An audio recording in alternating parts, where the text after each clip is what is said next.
Hello, hello, what is going on, everybody? We got John, Cinder, AA Pokemon Gamers. Welcome, everybody. Happy New Year. I know I've started out this year with not streaming a little bit, but we're back. We're good. Starting today and going forward, we're going to be a lot more consistent on the stream schedule. I hope, now that I'm back working. As much as I think before I went on, like, Christmas break from work, I was like, you know what, when I'm on break, I'm going to stream so much more. When I'm on break, I sleep so much more. And I end up not streaming. So, the plan is, and the thought is, we'll get back into our normal Monday, Tuesday, Thursday, Friday schedule starting today. We're doing BUIZEL today. I don't know if we'll continue doing BUIZEL if we don't find it on Thursday. I'm not sure. Friday will be Drifloon. And then we'll keep working from there. But yeah, good to see everybody. Good to have everyone here. Let's go ahead and get started here with POKERADAR. Hope everyone had a good New Year's, a good just weekend in general. It's good to see everyone again. And yeah, let's just go ahead. And where is our Super Repels? There we go. There's our Super Repels. Yo, Nil, what's going on? Happy New Year's. Merry Christmas late. Merry Christmas and Happy New Year's to you, Nil. Not only in your good mood, you're in the best mood. Awesome, Cinder. What's the cause of this good mood?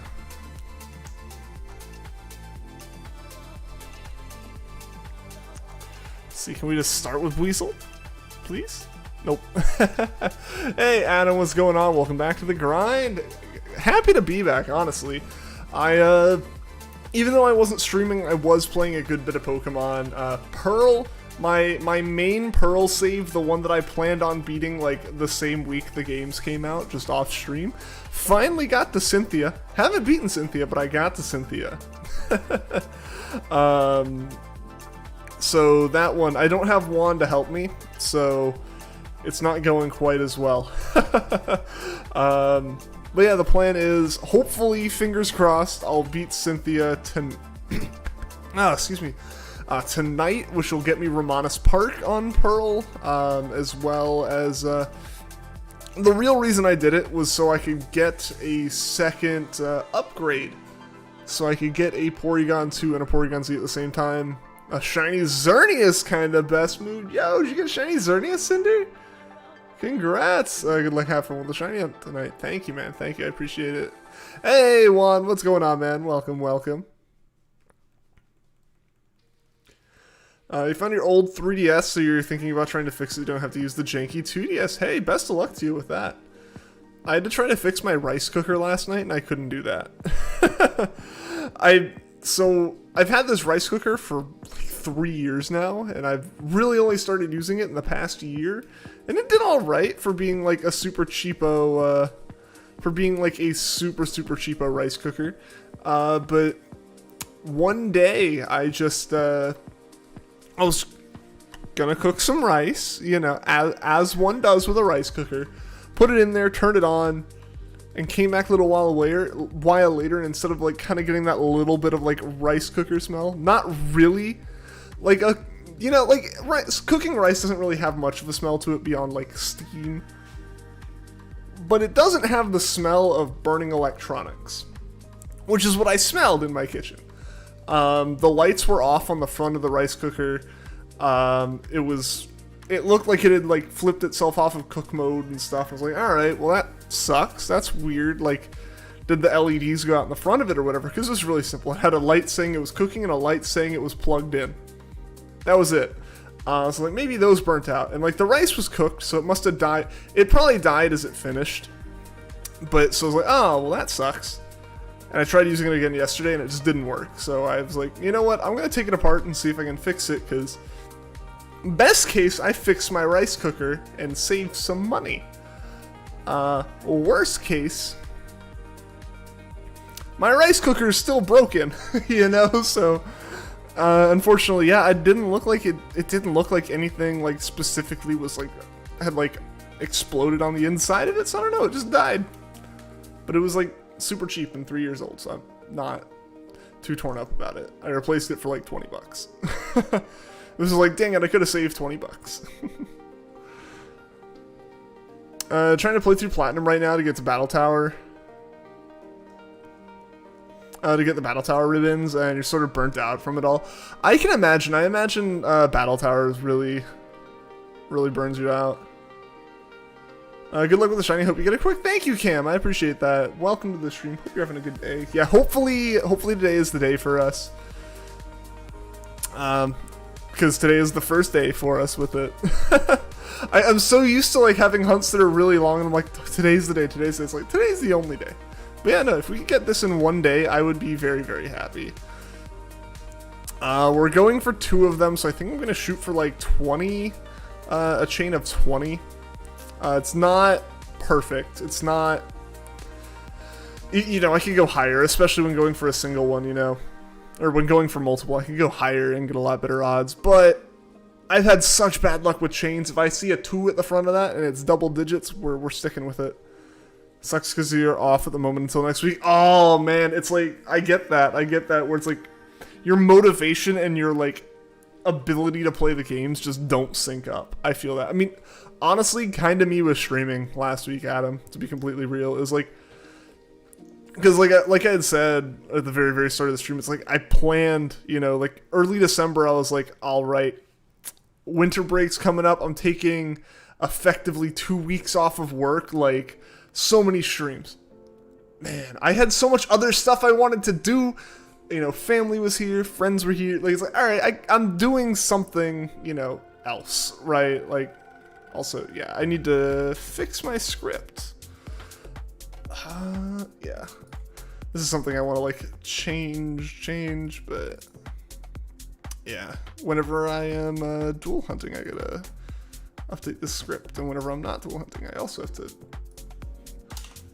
update the script, so there we go, we're good now. Congrats on catching that, Cinder, that's awesome. 7,980 encounters, nice. J-Teen, what's going on, man? Welcome. Patchy, all the patches.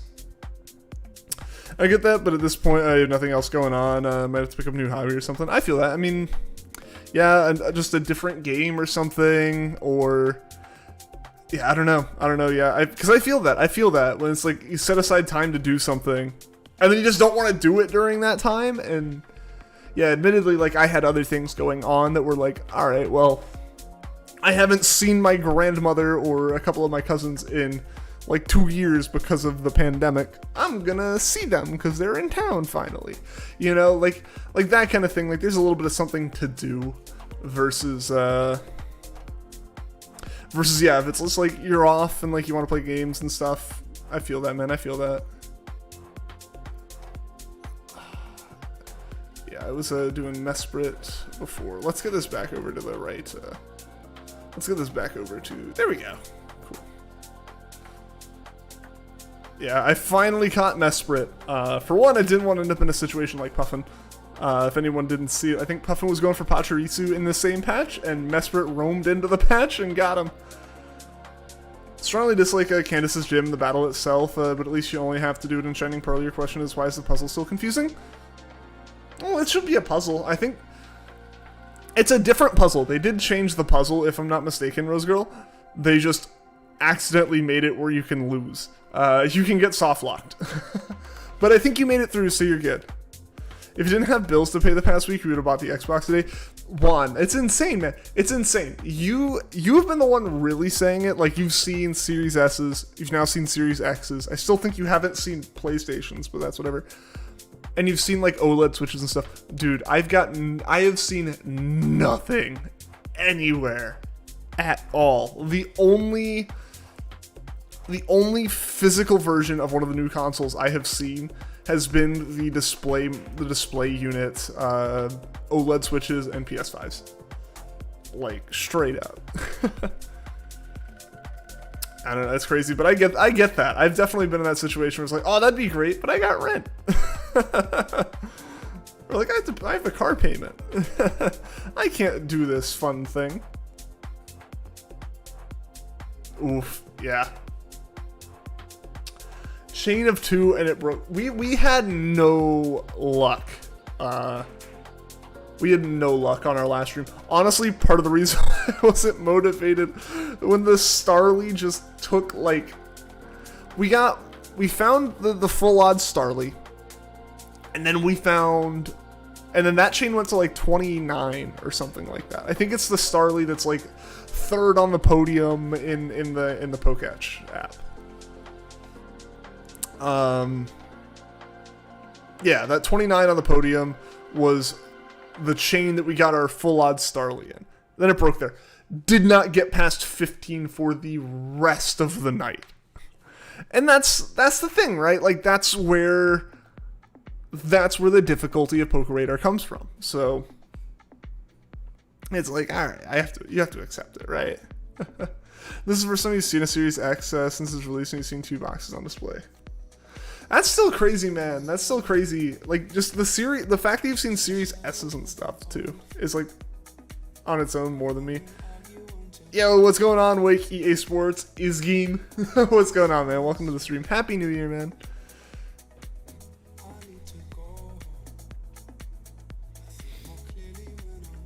Oh, Wake, were you here last stream? It would have been, like, Thursday. It would have been, like, New Year's Eve.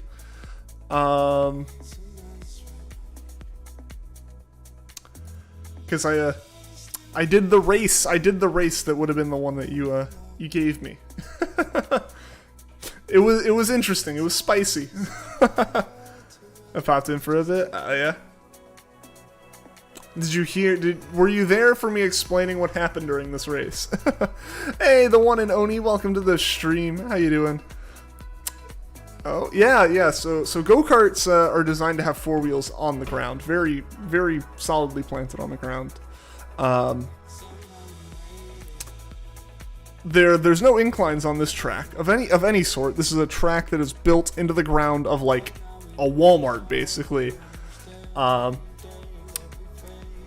got 2 feet in the air. It was interesting. It was a very interesting experience. So, your donation let me fly. I've seen shelves, stocks of Series S's at Walmart and a few in GameStop. Just thought no one wanted them. No one knows where they are, apparently. No, I have yet to see any of the consoles announced in the past year on a shelf in a box. I just haven't.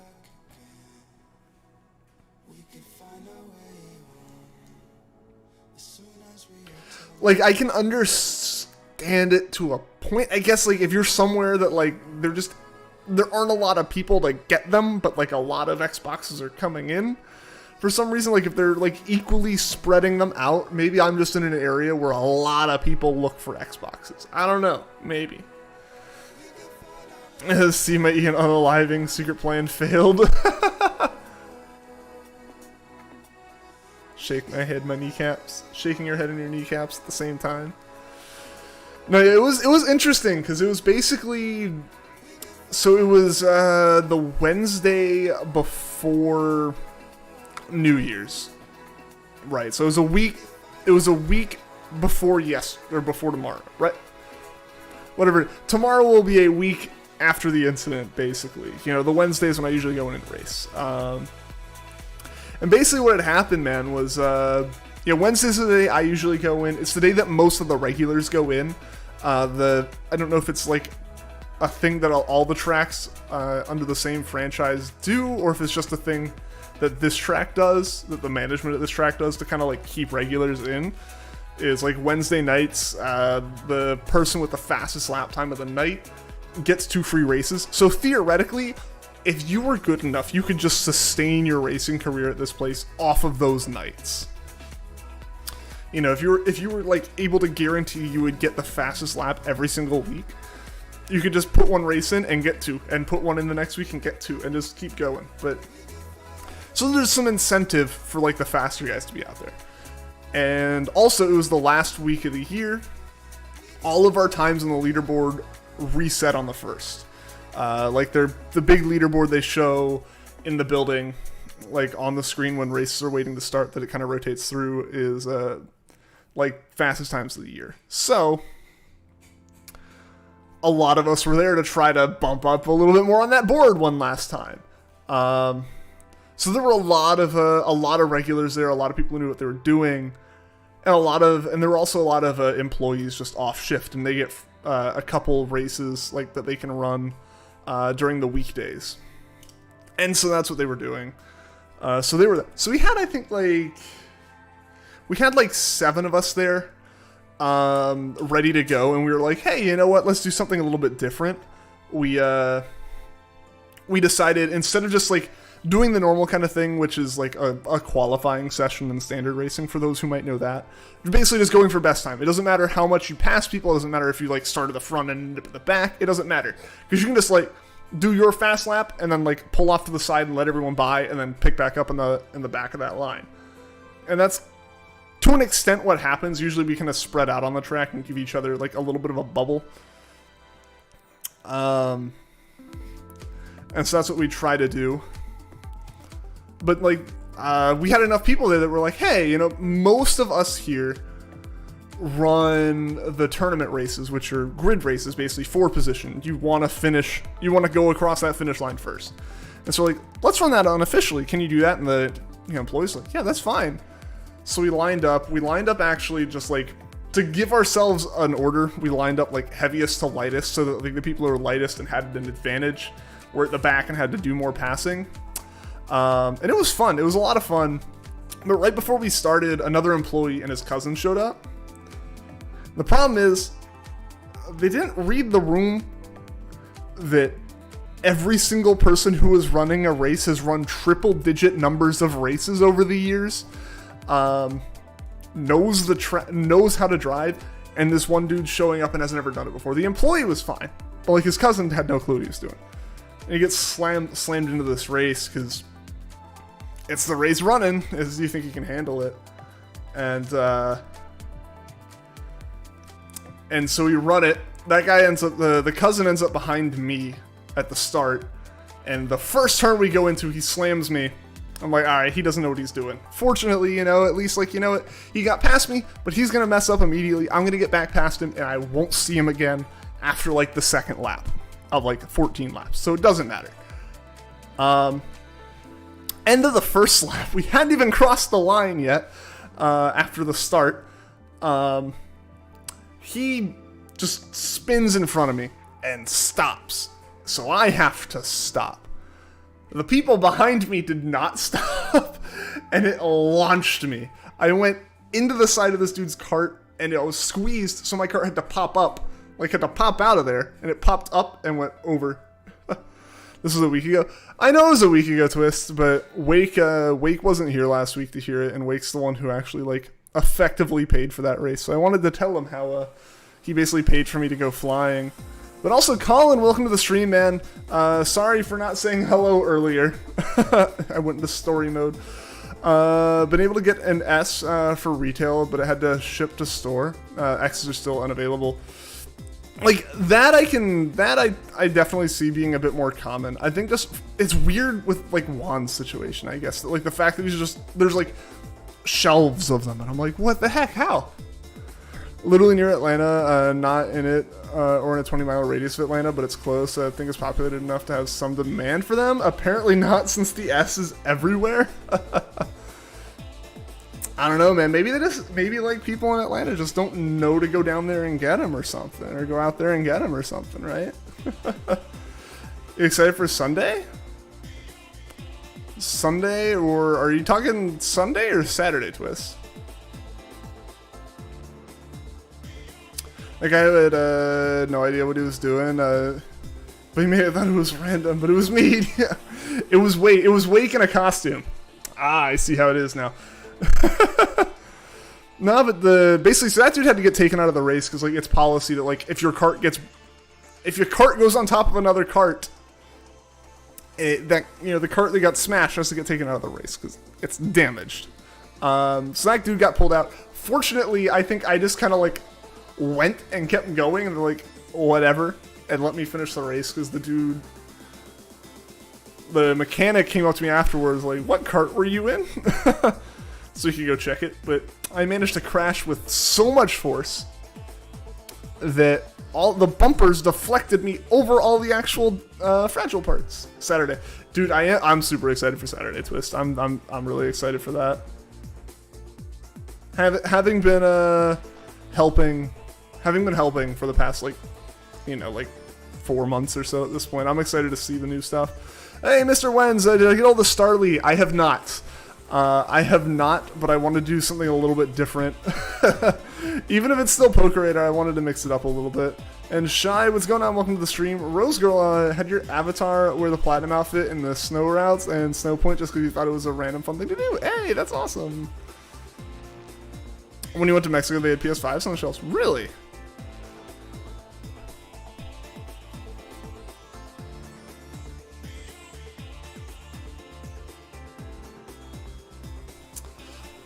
Should have given you your GameStop number to see if they would deliver the X to your home. You're a terrible person.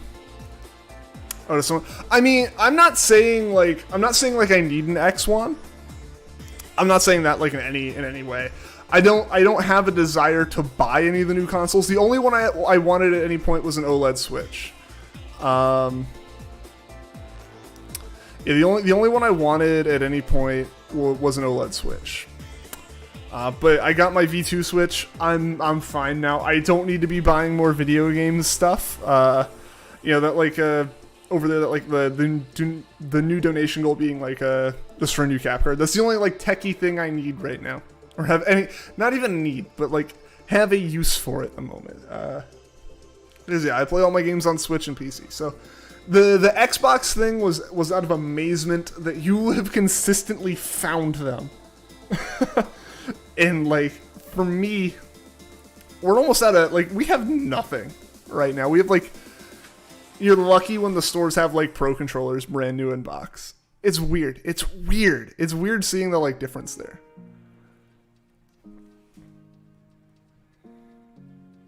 Your dad just went to Walmart and bought one? That's awesome, dude.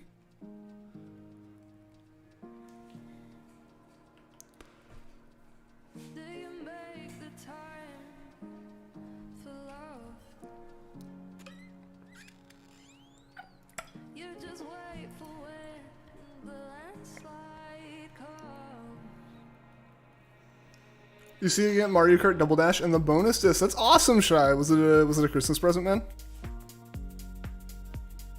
Yeah, in Mexico. Yeah, man, that's what I figured you meant.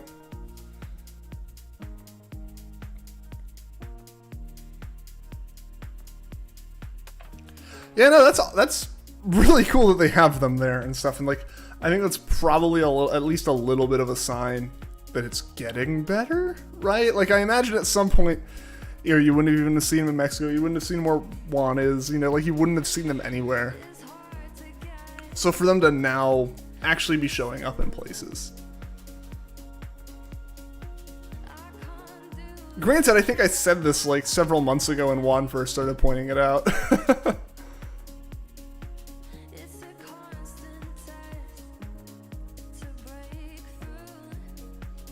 Got a bidet attachment and now your sink leaks from the faucet. Oh, does it like attach into the sink lines? I'm surprised. Does it really attach into the sink? I would have figured like one of those attachments would like attach to your like toilet line. Months ago, like June or July. Oh dang. Yeah, I guess let's like. I guess there's just enough people here, Twist, who want them still.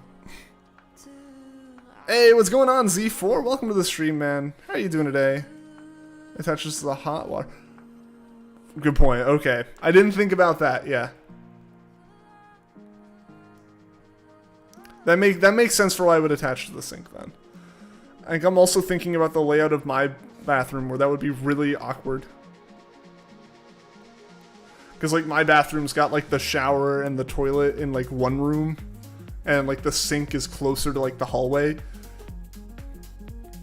If that makes sense. Like my bathroom's basically two rooms. Like, if you're in the hallway and you go in, it's like there's the sink and another, like, little doorway. And then there's the toilet and the shower. It's like, it wouldn't quite work for me. I guess unless I just wanted to run, like, a hose all around. It's been that way since they came out. It really just is an American problem with that, then. Xbox asks, said to be caught on camera, the PS5 is a Bigfoot elusive and never found. I imagine, yeah, I mean, like, I guess Twist found one at some point, but it's crazy. This whole, like, past generation of gaming stuff has been ridiculous. Like, it shouldn't be like this, but it is. Getting to open your Ultra Sun game and seeing your location as somewhere that isn't Ultra Space Wild. I'm so happy for you, Cinder. That's awesome. You have a small bathroom. Don't think you could lay down flat on the floor. Yeah, I guess that makes it easier to run the hoses and stuff for it then.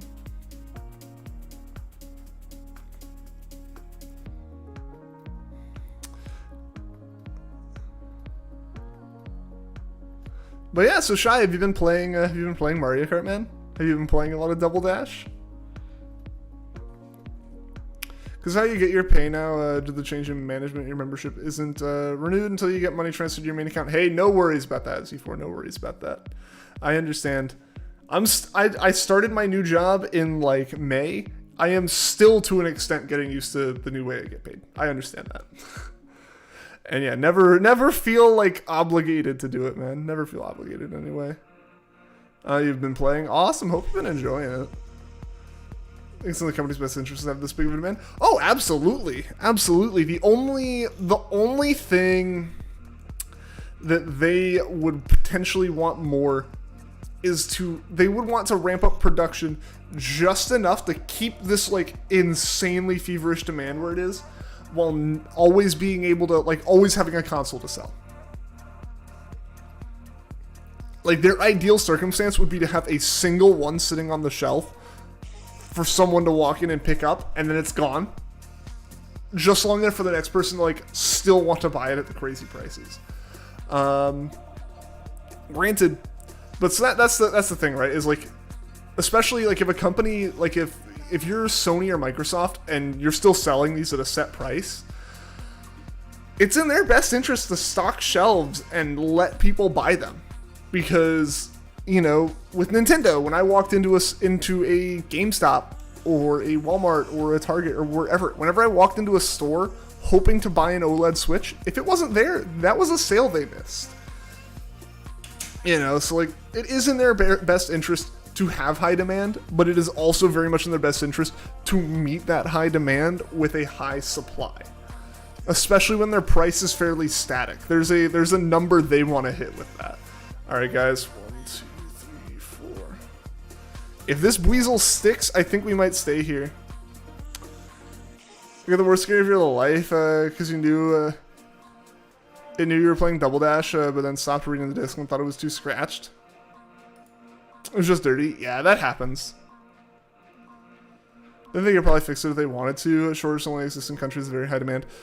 The shortage, I mean, yeah, obviously, I think the demand and everything, like, is causing some of this, but there is an actual silicon shortage right now. I think some places are finally getting back into it, but just especially with the past like 2 years and everyone being inside and more people having like wanting like techie stuff, you know, as far as different phones, new PCs just for work, or, you know, PCs for gaming or school, or game consoles just to pass the time, all this stuff, as well as cars getting more advanced, everything getting more advanced, all this stuff. We hit like the limit of what Samsung and TSMC can actually kind of produce right now, and Intel. So they've already were ramping up factories. They knew this was happening, but those factories already we've known aren't opening until like next year. So there's a solid chance that some of this, the general shortage on technology, I think will still be there. It's just it'll shift around on what the shortages are for. Don't the consoles, they sell consoles at a loss. They do sell them at a loss, but but that's also comes into it one. Every Xbox Microsoft doesn't sell is a Game Pass subscription they miss out on too. All right. So I, at this point, am gonna start running back and forth. I know it's really early. I know 17 isn't optimal for what we're doing, but I would really rather not mess this up. I would really like to take full advantage of this chain now that we've actually got to 17. You never know with retro games. Oh yeah, it's RNG Hunt of the Past owner. Kept good care of it. Yeah, right. Yeah, I feel that.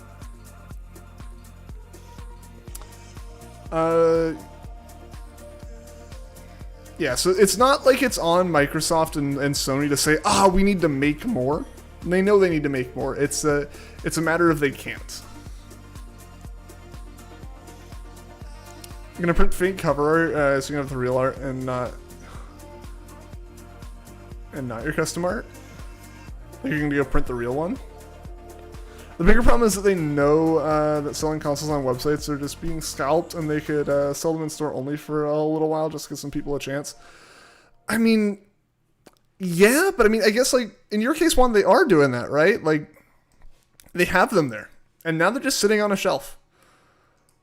So in that regard, it's like it's finding a balance, but also a lot of it is the number of people who just want to like find it online, you know.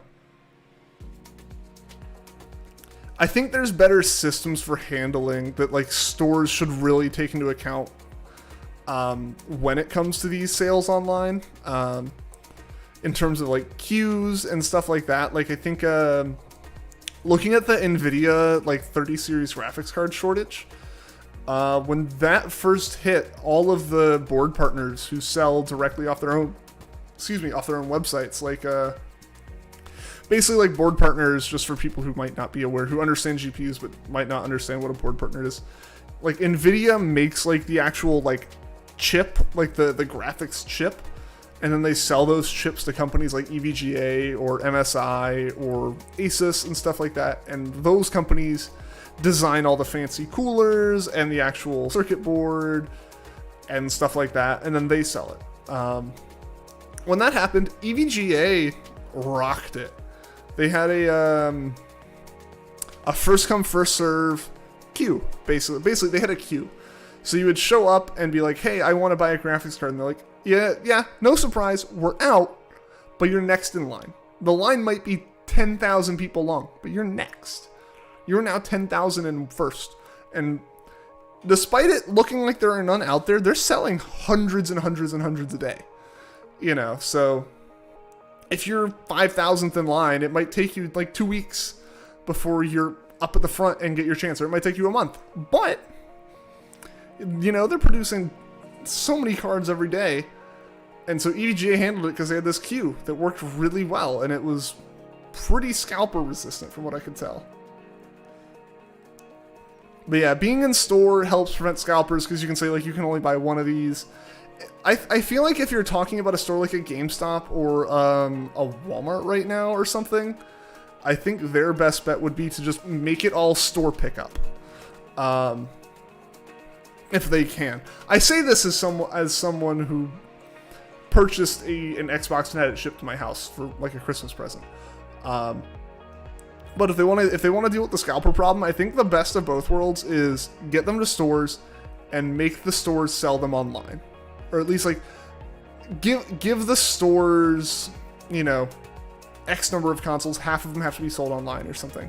Give people a chance to find them online, but kind of prevent the scalping of it by making you have to go pick it up in a store where an employee can kind of tell if you're scalping.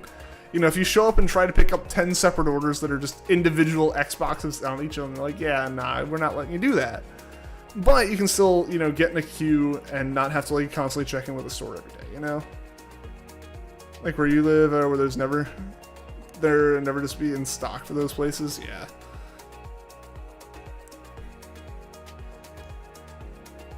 You found an image online as you printed it, do you make sure it's to scale? You should be able to like pull it into like some like image editing software and make sure it's to scale. It installs the printer paper but not as wide. Trying to think if that sounds right. I feel like it should be like, the size of the paper. If it's like the full image, so you're trying to print out the official artwork, right, Shy? It should have front and back and like the spine, and that should come close. Like, because I think GameCube games. Let me pull out some of my one GameCube game.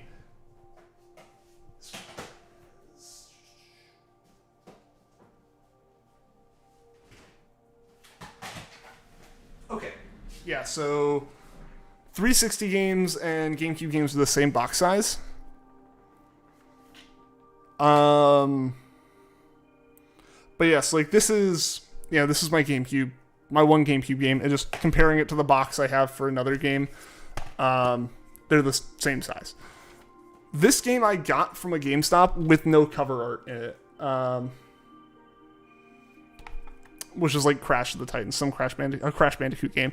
I printed this out on a single sheet of printer paper, and it like is mostly the right size. So like it should be about it should fit on a single sheet of printer paper pretty exactly, I would say. And like remember the paper's like on the side.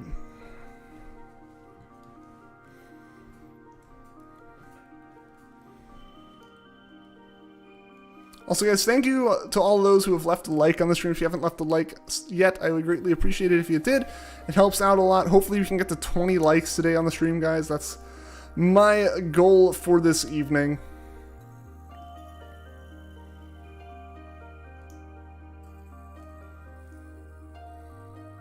I don't know why I did it. I don't know why I did it there. That, like, explicitly made dead zones. So I need to take an inch off of the shorter side.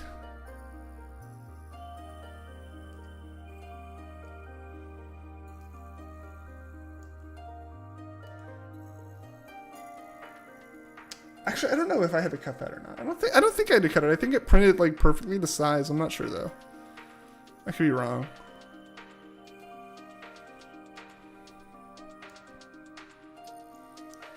Problem is you don't know how big it is. I don't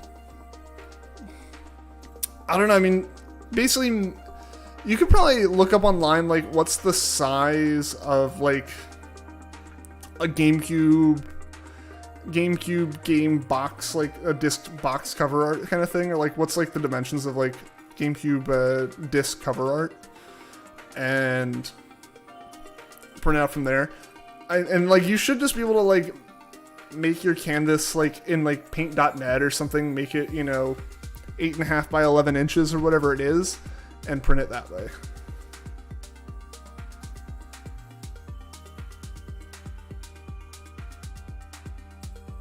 Drew it on printer paper and had to trim it to fit. If you had to trim it to fit, then it might be correct.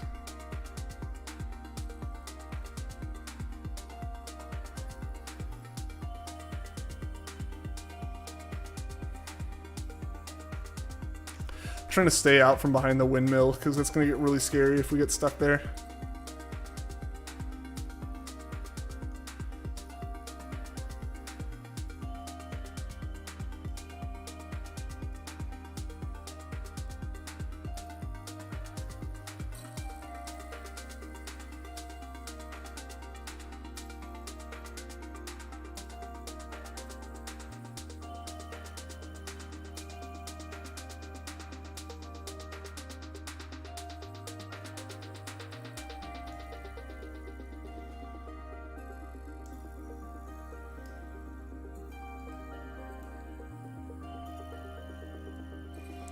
Just take the picture, put it in a Word document, scale it until it fits perfectly, and leaves the extra way. There you go. Yeah. Word would be good for that. That might have been how I did it back in the day. They're releasing a new Altair Alchemist game this year on an older title on Altair Sophie, and it's a sequel to it. The thing is, beside Rise, they don't normally give a character a second game. Is this a good thing, Juan? You finally got the doorknob with a key for your room, so nothing can be taken while you're at work. Sucks that it's come to you needing that, but I'm glad you're able to get it, man. And B Mercer, welcome to the stream. How are you doing today?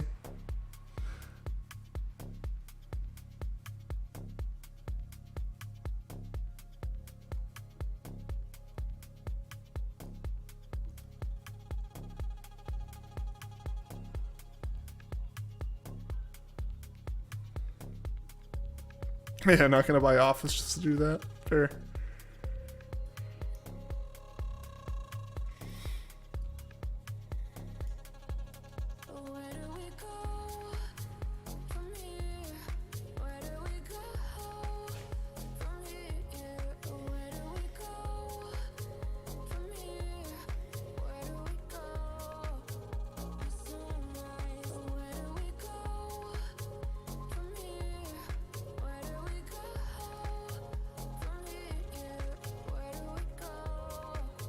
Somewhat of a pain to screw it on in the end. Yeah, doorknobs can be like that because you gotta, like, depending on the doorknob, right? Like the screws are behind the knob. Hey Albert, what is going on? And username, welcome to the stream. How you guys doing today?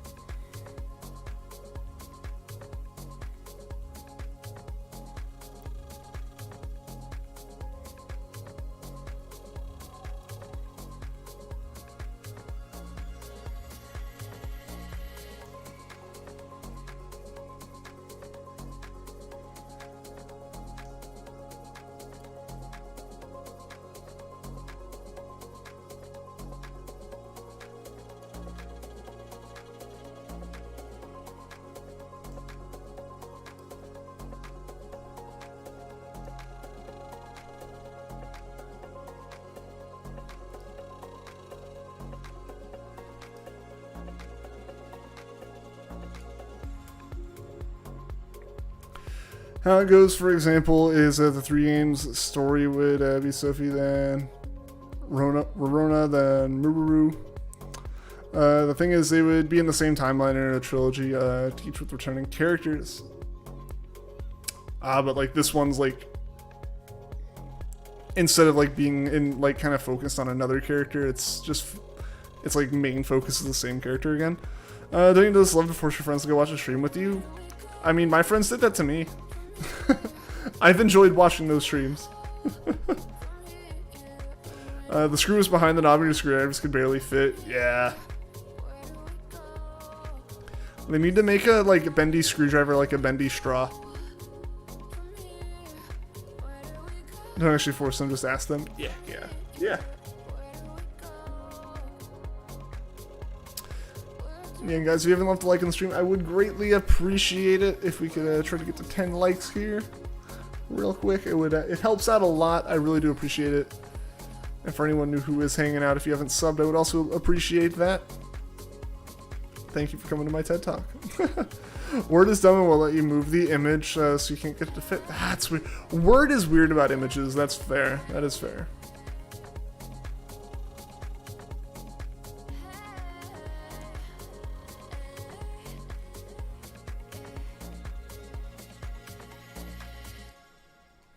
Not me forgetting to like. Definitely not. Couldn't be.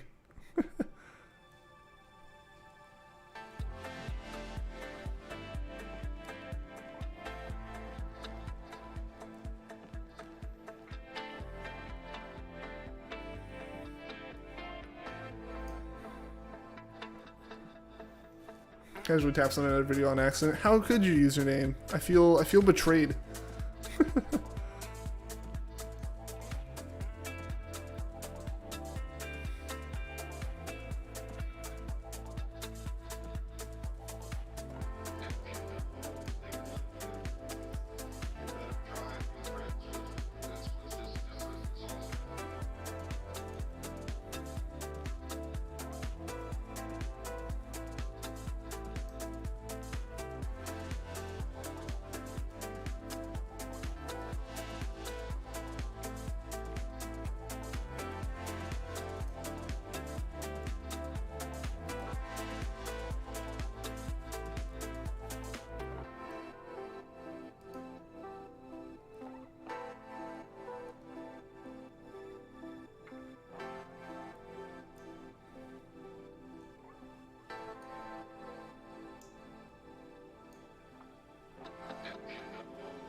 On Shining Pearl Nuzlocke, you're on the event with Palkia and you're hunting for the shiny.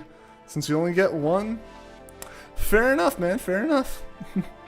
Best of luck to you on your shiny hunting on Palkia. Hopefully it shows up quickly and stays in the ball for you. 24 days to go for Legends of Arceus. It's crazy how fast that game's coming up. I still don't even have the national decks done in this one. Ah! I'm kind of close. I've got over 300 Pokemon caught in my living national decks. So I'm making progress there.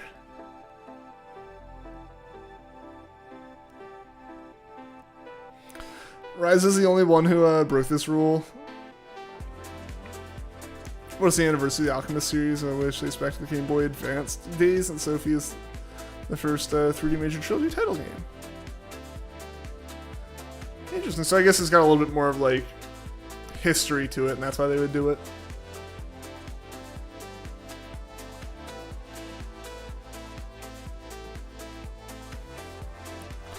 Watching streams is one thing that's keeping you going, keeping you from going insane without Genshin. Why haven't you had Genshin? Don't even have BDSP finished yet. Yeah, I'm just like, I haven't even finished it twice yet. I still have to beat Cynthia a second time. And then several more times, because I think the plan will be to try doing Eterna Forest hunting on Thursday. I think that's my plan. I'm going to spend tomorrow, when I'm playing Pokemon, I'm going to be spending tomorrow working on getting both of the saves that are going to be used for like some of those more special hunts like that up to Eterna Forest so we can do quad hunts. I think that'll be a lot of fun. Yeah, my biggest concern with that though, honestly right now is my capture card. The USB capture card I use that's usually the display up like in this corner. You know how I have to like reboot it every once in a while? It's been really flaky the past couple days when I've just tried using it for playing Pearl. That's part of why when I was deciding on the new donation goal, that's why like I decided to make it for a new cap card, just so I can like get a duplicate of the one I'm using in my PC right now. Just to like try to mitigate that problem and hopefully not have any more, you know, weird little disconnect problems like that. Because that sucked. That really did suck. Same but with sleep? What's the same but with sleep? Not doing this, I can't figure out the super program, so we're probably gonna buy the art on eBay. Ah man, you've got this, Shy. You'll get it, I know you will. Honestly, someone out there, I guarantee you, that's the kind of thing, there is a group of people out there who, like, preserve video game box artwork. They find a good condition copy of the game, buy it, and scan all the artwork in, like, with a scanner. And you can almost certainly find someone out there who like has those like the PNGs, the JPEGs up there for free.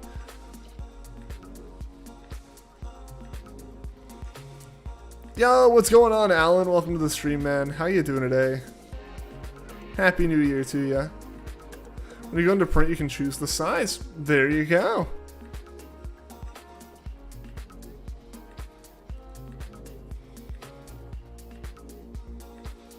Sophie belongs to the Mysterious Alchemist series, and the one you started with was the Dust series, and then the Arlen series, which is the last trilogy. And I have Horizon 1 and 2, which is the newest. Gotcha.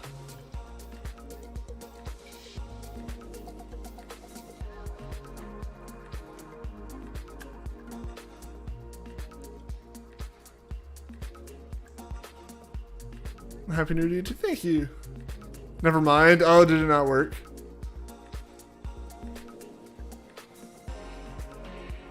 Oh, the pic's too small. There's going to be someone out there so shy. I would say there's probably someone out there who has like the full resolution scan of that. Like I'm pretty sure when I found like this artwork, because like I said, this is just printed off on a sheet of printer paper. When I found this artwork, I found it like there was like a website, and it was just like an archival website where they just like archived everything.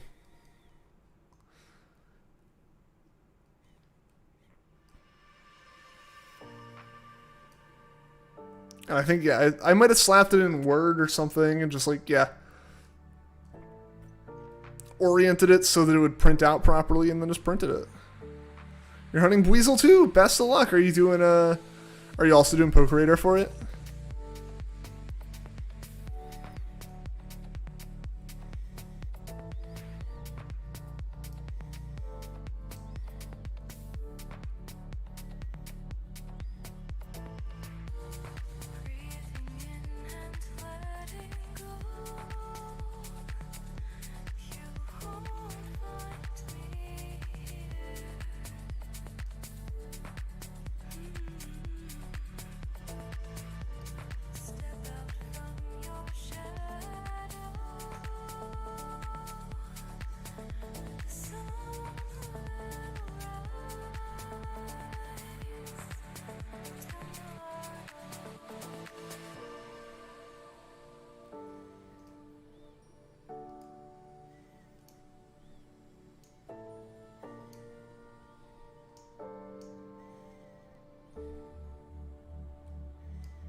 Hey Gavin, what's going on? How do you get the radar? So in order to get the POKERADAR, you have to have seen every Pokemon in the Synodex. You have to have caught every Pokemon in the Synodex, but you have to see every Pokemon. And then once you've done that, you go and talk to Professor Rowan in his lab, and he'll give you the POKERADAR. You can get the Poketch app by going and talking to the people in Jubilife after that, I believe.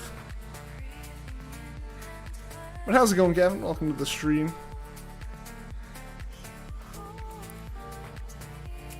Played the one that came on PS Vita, but kept getting the same ending every time you wanted to. You do want to play newer games? Each series is a new cast of characters and location. Gotcha. Each series don't cross over with another series except in spin-offs. They have one thing in common. Barrels. This barrel's the whole point of the game. Hey Art, what's going on? Welcome to the stream. How are you doing today? Give you a second, you gotta go to Albert's imaginary funeral. Well, rip Albert, imaginarily. Yo guys, thank you for getting the stream to 10 likes. I really appreciate that. It means a lot, helps out a lot. Let's see if we can't get to 20 likes, guys.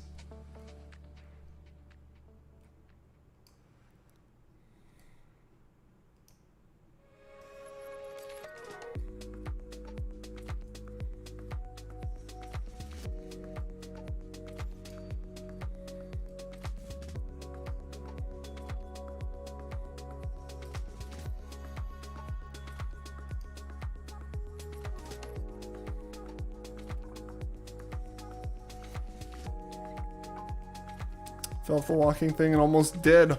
Rip.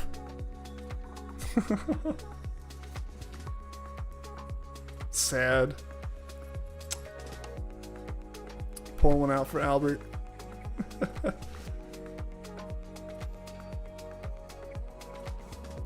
yeah, anyone got anything exciting planned for the rest of the week? I know I sure don't. I'm doing my normal stuff, at least through Friday is pretty normal. My weekend will be a little bit busy, but it'll be a good busy. Dies. At least you died with some sparkles. Seems you forget to like, but fixed it. Hey, that's all good, man. I appreciate it.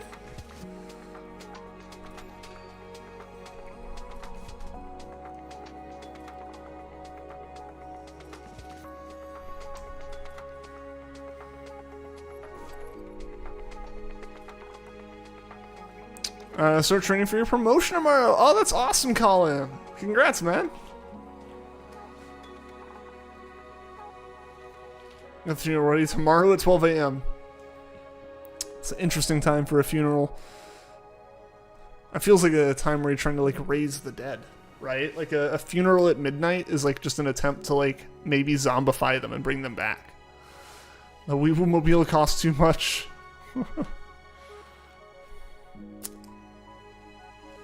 The Weevil Mobile kills the wallet and the person.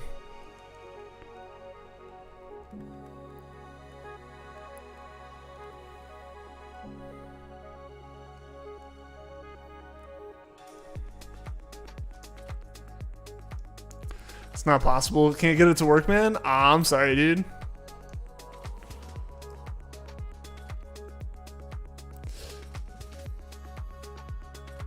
They'll just start singing Barrel. That's kind of great.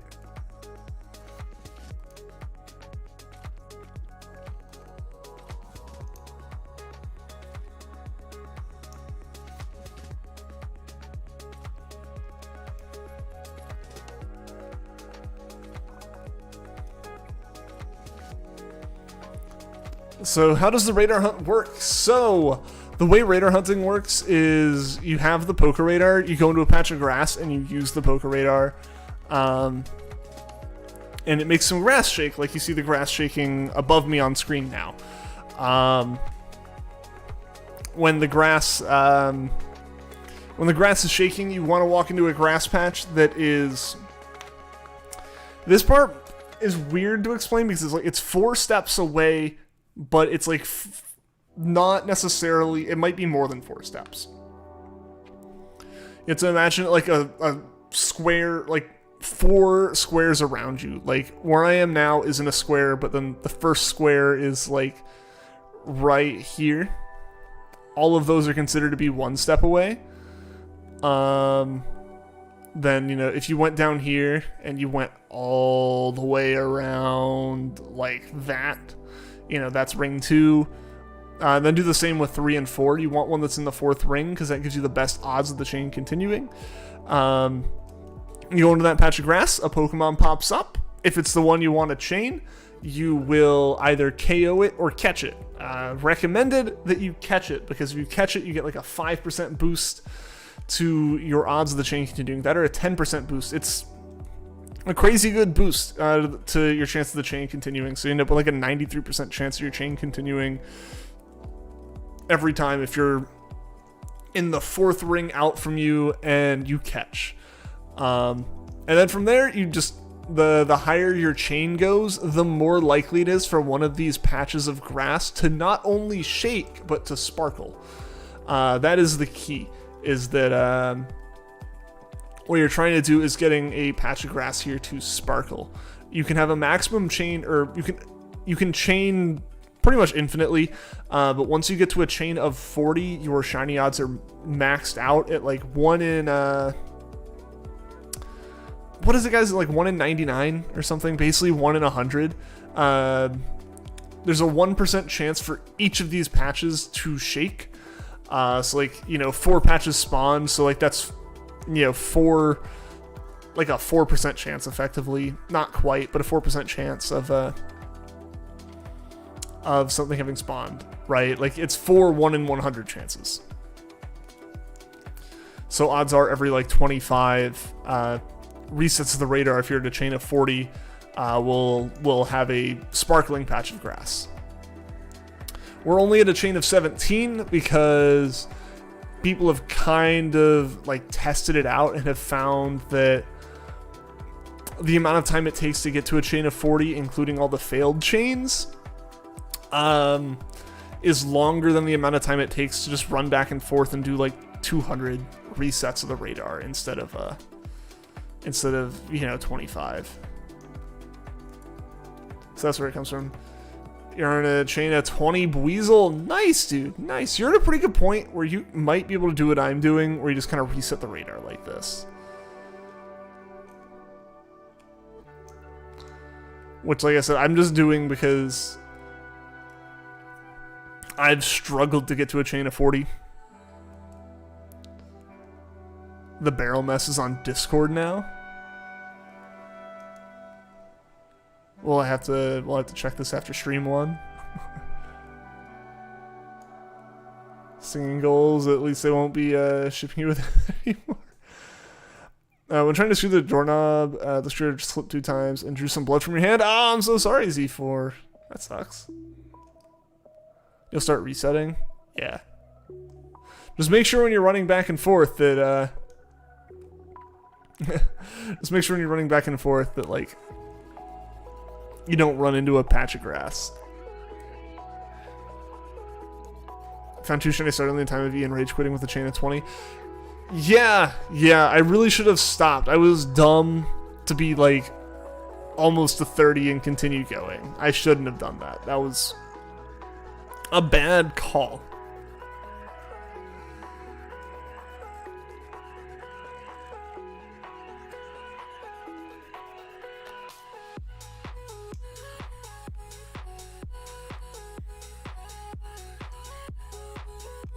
But yeah, the goal is effectively to reset the radar as soon as you've taken enough steps. Yeah. As to not waste repels.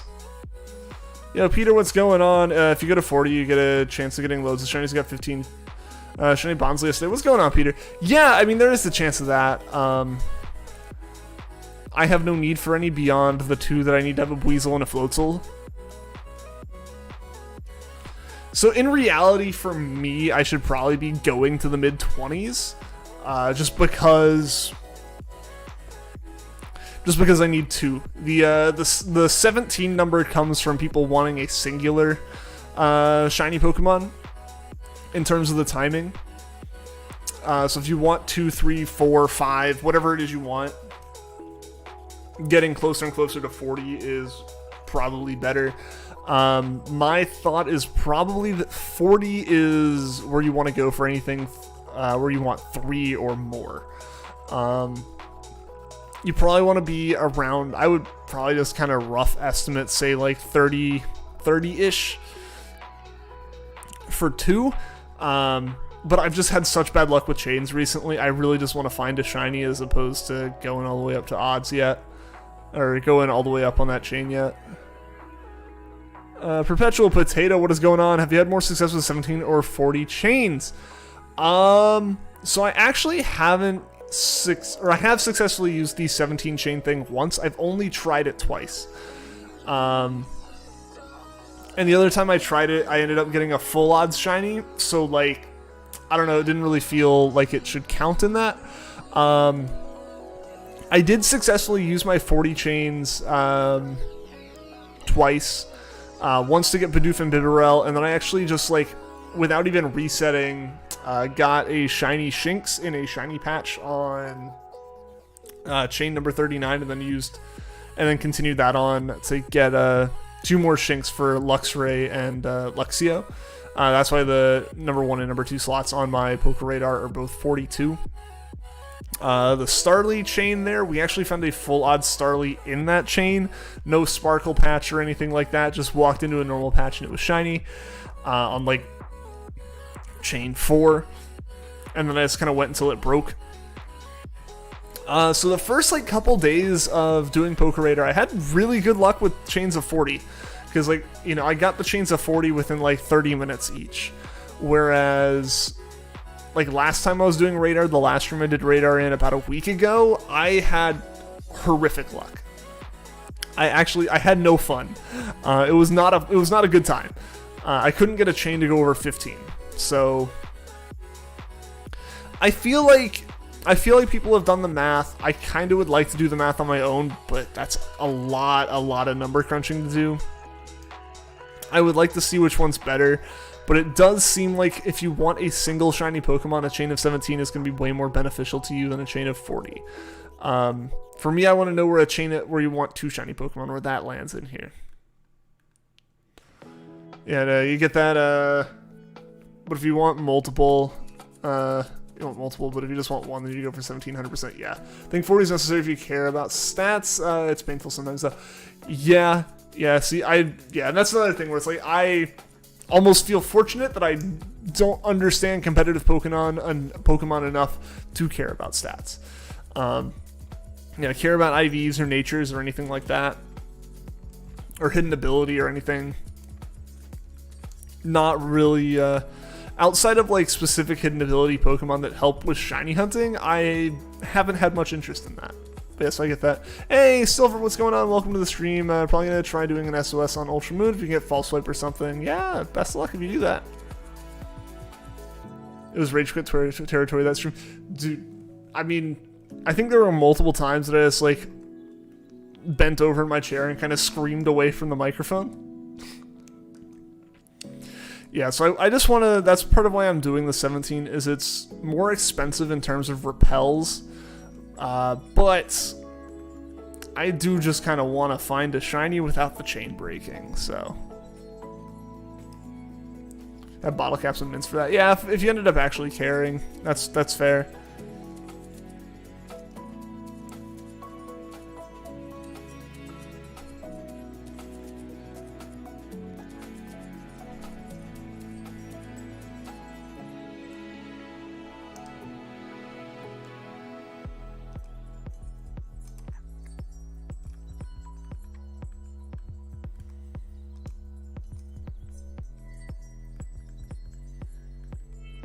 The number of times I had to go 2 steps.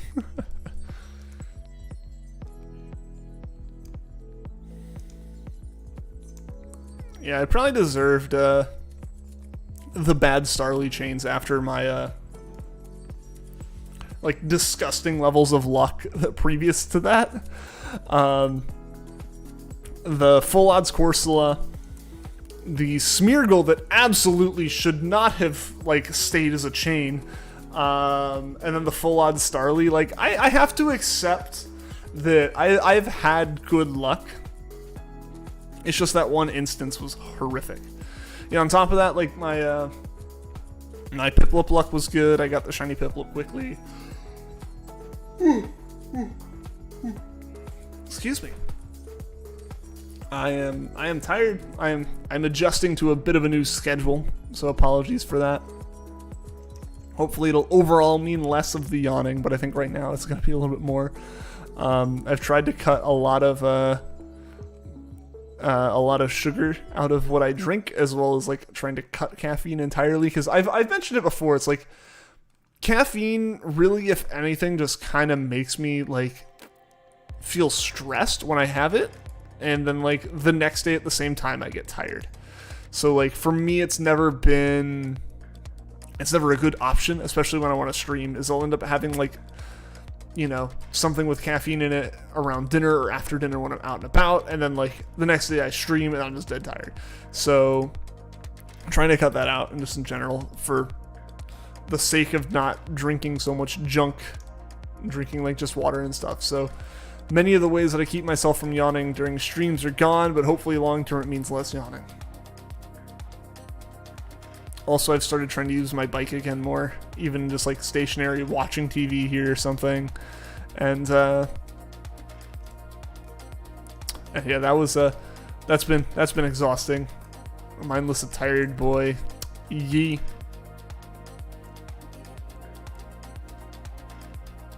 The real issue is my body is not like the body of a morning person. You know, like I am not a morning person. I am very acutely aware of that fact. I have been for a long time. Despite how much like I enjoy being up and out in the mornings, like I feel super productive and everything, but I just can't bring myself to do it. Like 90% of the time. More than 90% of the time. Pretty much any time.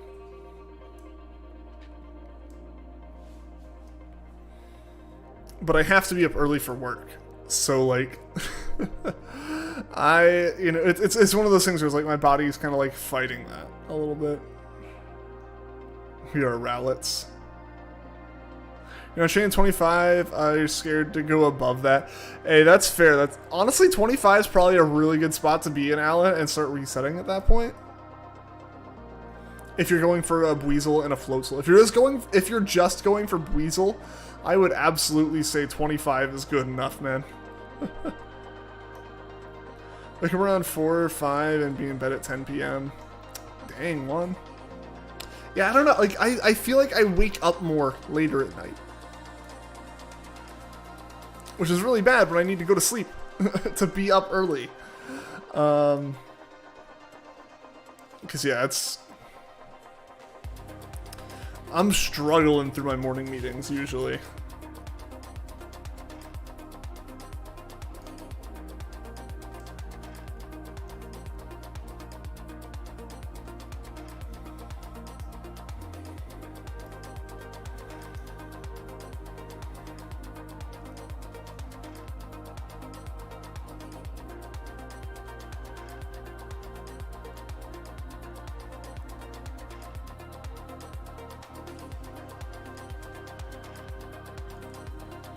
So doing SOS, you're gonna finish your smooth earlier tonight and haven't been focusing on BDSP?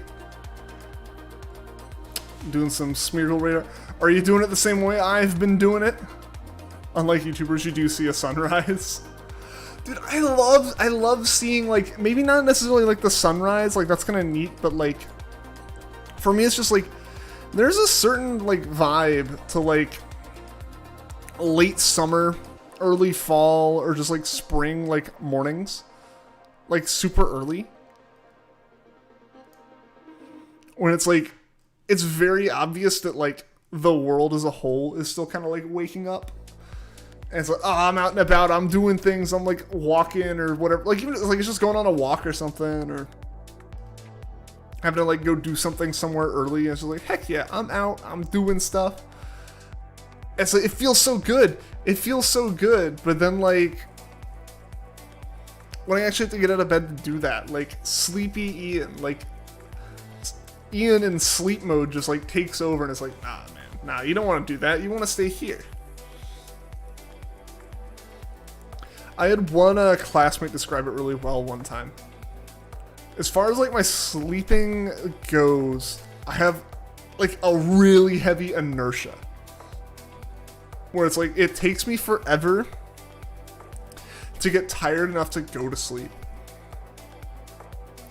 And it takes me forever to feel awake once I wake up.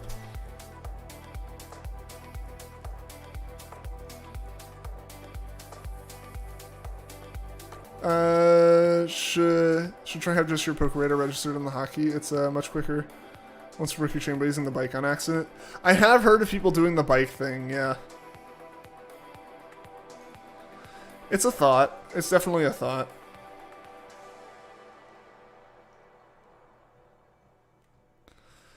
I'll probably do that more, Peter, once I like. Admittedly, it's an easy thing to change, right? Like it's not something that should like matter all that much, but outside of stream, I am still putting like a couple hours in a day into finding the rest of the national decks. So I am pretty constantly using Underground Kit or using the bike. What else is even on there? The fishing rod, a fishing rod of some kind. Yeah, I am still pretty constantly using those. So to me, it makes sense to kind of leave them on there for now. But I get it though. It'll be, once I kind of finish that stuff up, I'll definitely probably pull them off. Hopefully, I can finish that stuff soon. At this point, a lot of what's left is like version exclusives or like daily Pokemon kind of things, like Swarm Pokemon or Trophy Garden and all those frustrating ones. Yeah, I think like the biggest things is like version exclusives and then just like Romanus Park stuff, which is going to be a lot of underground for a lot of shards. I have had terrible luck with finding shards, I feel.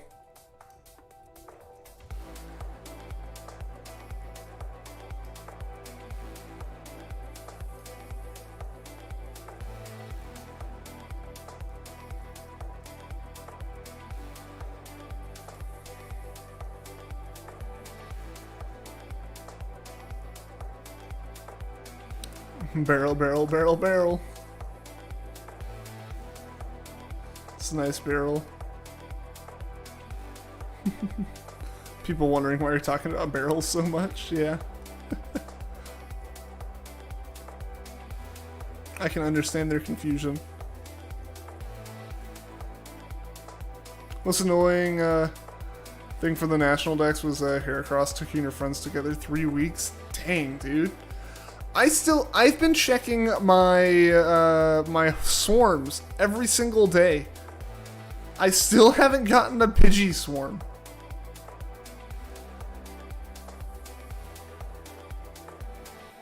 That one's been one of the most frustrating, because, like, usually I kind of think about my my progress in the national decks based off of, like, how far can I go through my decks without coming across something that's, like, not evolved, or, you know, like, without coming across a blank space or, like, an unfinished space. So Pidgey's making me feel like I have made, like, no progress. Because once I find that, like, I think I need Meowth. Meowth is another one I need, which is a little bit annoying. Just because it's another Trophy Garden thing. I did have a Kangaskhan show up in the Great Marsh one time, but I couldn't find it.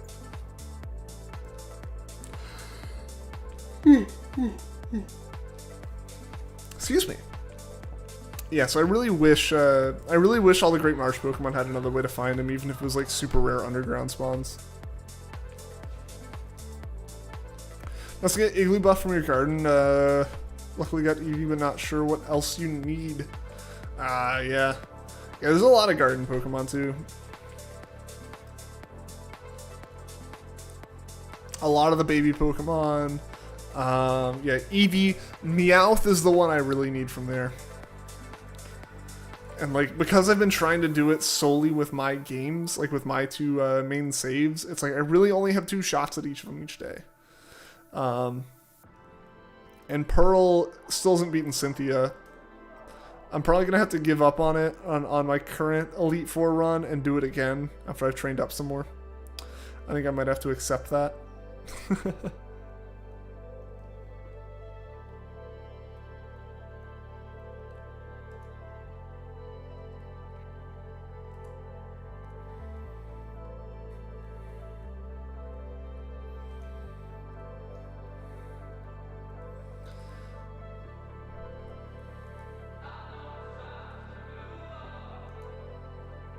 Yeah, because I'll probably have to level up Cynthia some more, or level up for Cynthia some more.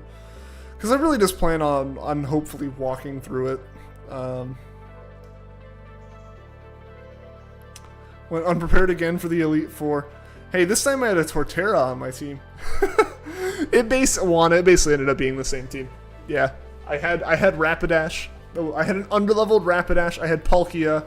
I had a Luxray that had been carrying me. I had a Staraptor that had been carrying me when Luxray didn't. I had Torterra, which did decently well. And then I had a Girafarig, which was worthless. I think you need a Minun. Already got the Kanto ones. Oh, yeah.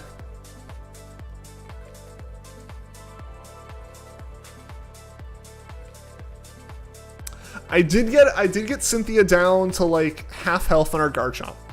That's as far as I got. But I couldn't get Palkia set up to sweep. If you delete Spiritomb, Bronzong should sweep her. I'll have to take that into consideration.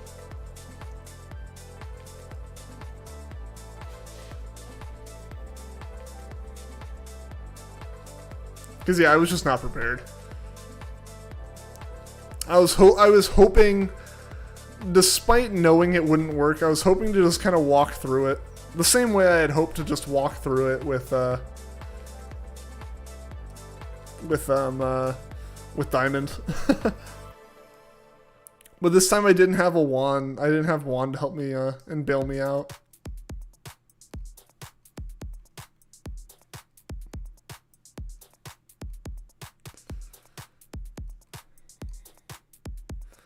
For your training from Sheep Gimmick class from that last stream. I thought I had it. I somehow forgot that this Luxray doesn't have Intimidate. I was like, oh, I can just like swap back and forth. I could not. It didn't work. Bronzong's the only Pokemon that gen that can take 4 punches from Garchomp since resists everything. Yeah, I'll probably swap my Girafarig out for a Bronzong then. Lost at 43 wins in the Battle Tower because you missed a Hammer Arm. Rip. Rip, Adam. How many wins do you need in the Battle Tower? Is it 50 or 100? It's gonna take you another month to get the drive to do that again. I understand that, man. I understand that. Non-intimidating Luxray is a tease, right? It's great for the rest of the game when you just want to, like, miss a few lines of dialogue. Oh, no! 49.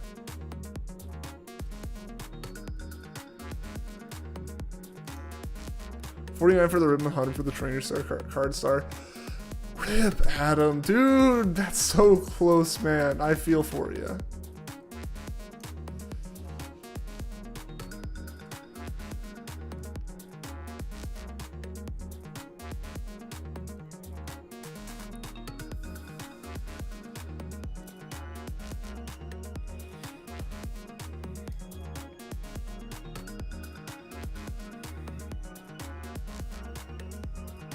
At least losing a 10% chance on a miss tells you your team is solid.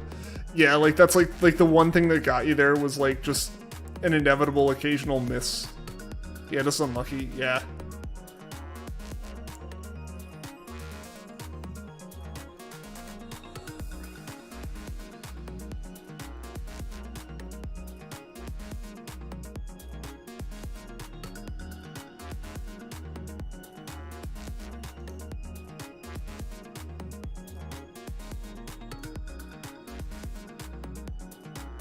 Your team versus Cynthia was Infernape, Papata, Gengar, Alakazam, Bronzong, and Staraptor.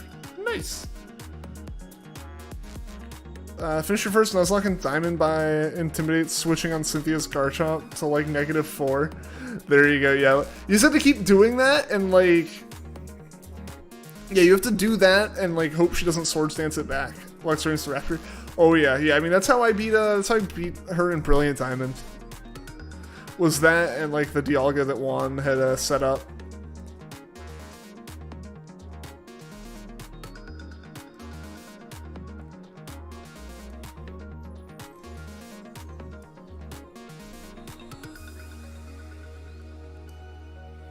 When you go to the Battle Tower, you always set up your team where all of your Pokemon have one move super effective against Ninja, since it's also in the Battle Tower. Like, you gotta make sure you can cover it.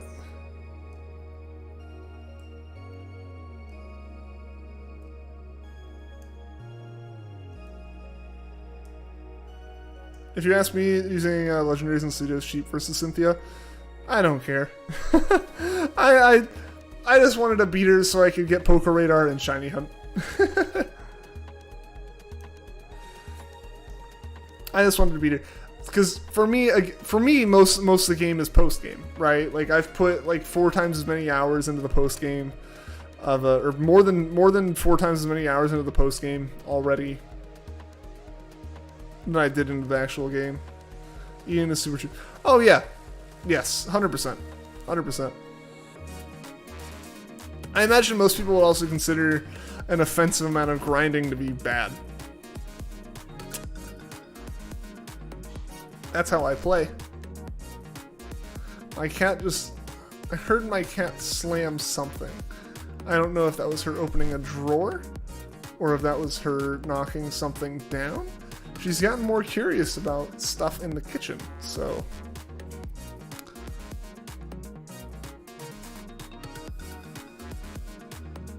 We'll see. I'm now concerned about this. You're over-leveled whole game. They kind of make it where you always are.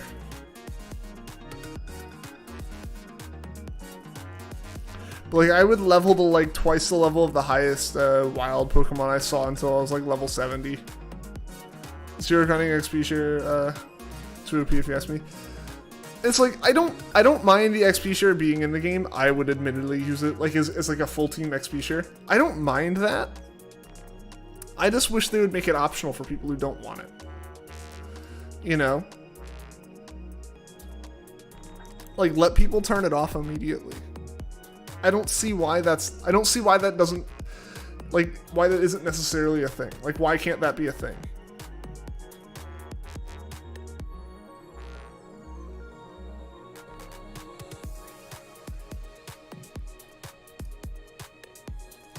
Like, I see no valid reason for there not to be a toggle on that.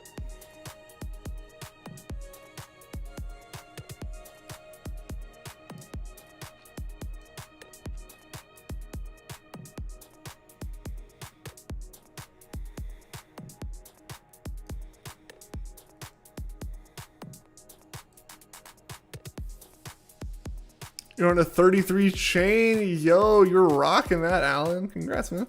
Torterra was underleveled and had rock polish and workup. And had the razor claw. With bullet seed and earthquake, the sweeper team, we had a Pachirisu paralyze the spirit team to set up the sweep. Oh, nice. Yeah, I was trying to set up Palkia, but Spiritomb was wrecking Palkia, so that didn't work.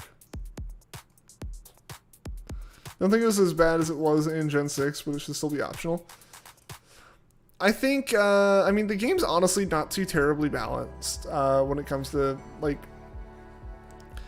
I think a lot of the game, they kind of accepted and expected to be easy. Oh, I didn't want to do that. Oh, thank goodness I didn't break it. But yeah, I think, like, I don't think,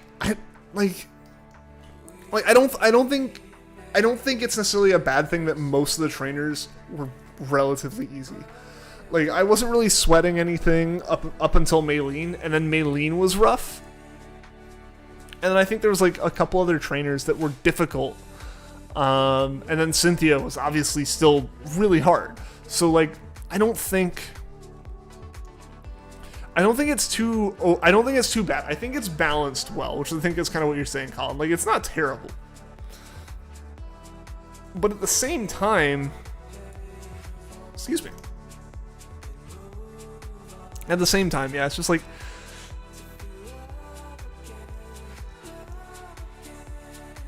it's just like, it's rough. It's like, it's not rough. It's weird that they won't let you turn it off. Because there are toggles for things in the game. Just add one in for XP share. It doesn't have to be a key item. It could be a menu setting. I don't care.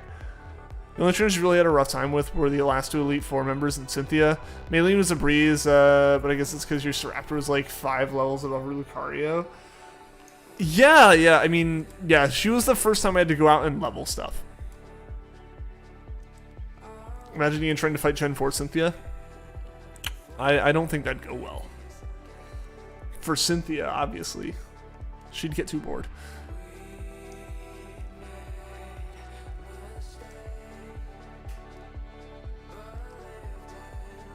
But yeah, Maylene was an issue for me. Yeah, the last Elite Four member before Cynthia was decently hard. Not like impossible to get through. And then yeah, and then Cynthia was awful.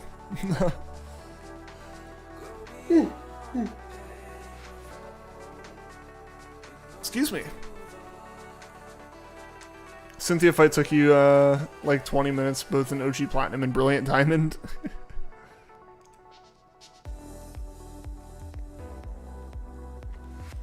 And I guess like that does at least stand up for people, or like is a good thing and stands out for people who wanted a difficult Cynthia fight. I know a lot of people were very worried that Cynthia was going to be easy.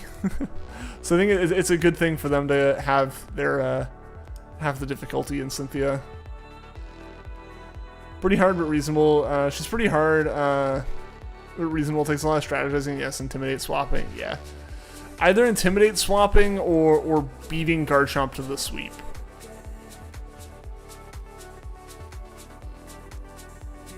So ready for home to Masuda Totodile. What do you need home for with that? Are you trying to... Oh, I guess I got foreign Ditto. I'm guessing, Colin. Yeah, foreign Ditto's gonna be rough. Didn't expect for Cynthia to have held items pre-rematch. Yeah, I mean, all of the... That's one thing they did is, like, I think, like, pretty much every trainer you fight inside the Pokemon League, even your rival, has held items.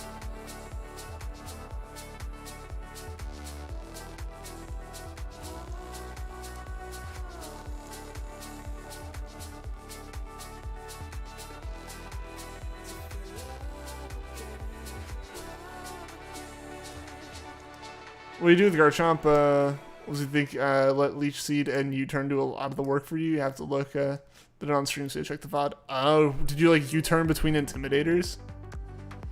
That's smart. That's the smart way to do that. Yeah, like if you get a Volt Switch Luxray and then like, I guess, I don't know, you can't Volt Switch, can you? Yeah, send your 4 and Ditto from Sword Shield, yeah. Yeah, because Ditto's just so far into these games, because it's national decks.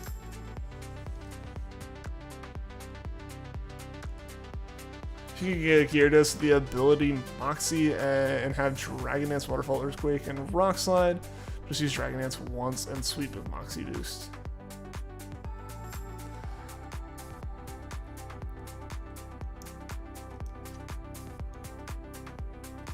Don't want to mess with tracing down another. That's fair, man. That's totally fair. The only thing that would hold me back has been my desire so far to handle everything with my like copies of the games.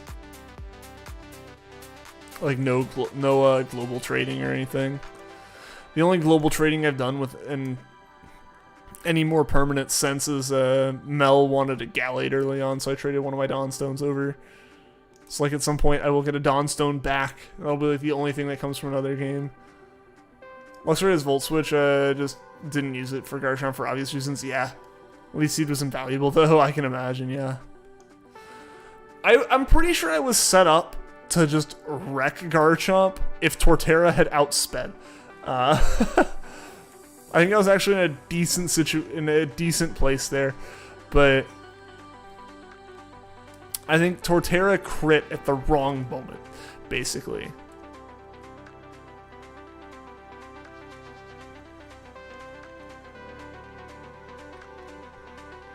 Or so it crit and it triggered Cynthia to full restore.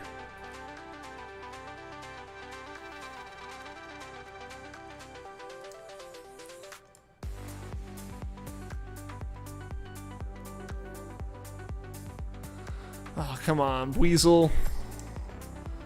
Make the sparkly grass. I think you finally took the Garchomp down. It was literally on your last Pokemon, so you were really banking for the triple Intimidate and Floatzel's Ice Fang. Dang. Floatzel MVP. Heck yeah.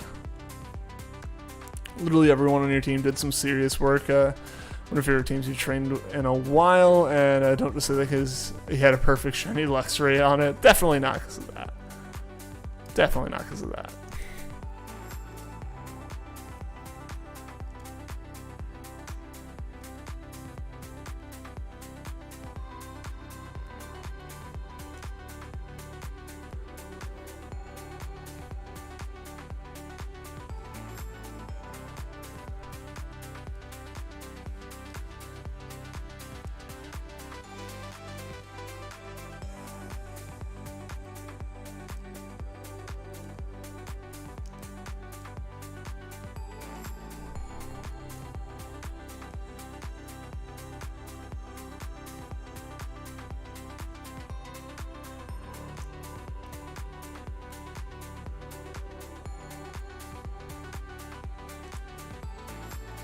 $37 now. Dang, Alan. Dang.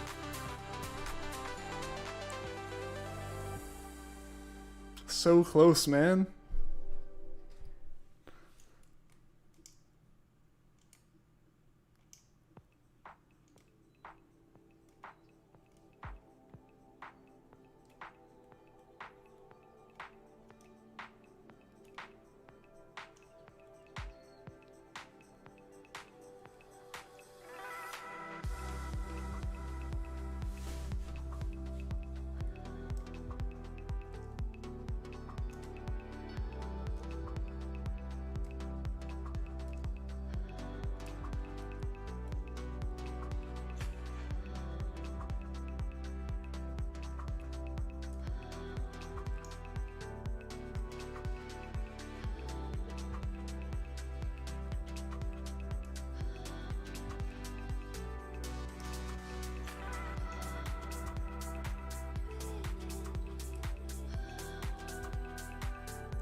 Lexer is definitely a factor, but she alone was not the reason. She certainly wasn't built to take a guard jump. Oh yeah, certainly not.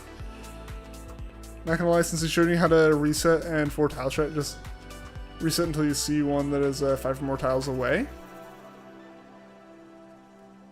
They can't be 5 away.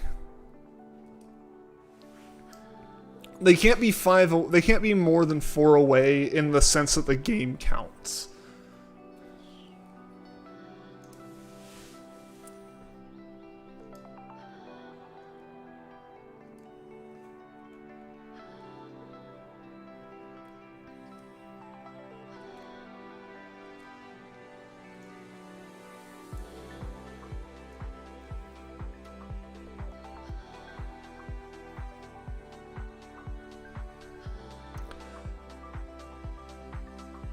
Like, just, this is an example, like, there's that patch of grass right there.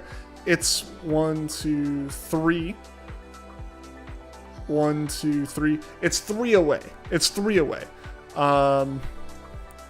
If it's anywhere, yeah, basically, it's like walking in a single direction to line up with it. In miscounting, you're risking it then. So, like there's one in the top, there's one in the top corner that's 4 away. And it's 4 away not because it's, like, 4 in each direction, it's 4 away because, like, 1, 2, 3. Now I'm lined up with the one below me, and 4 I'm lined up with the one above me. But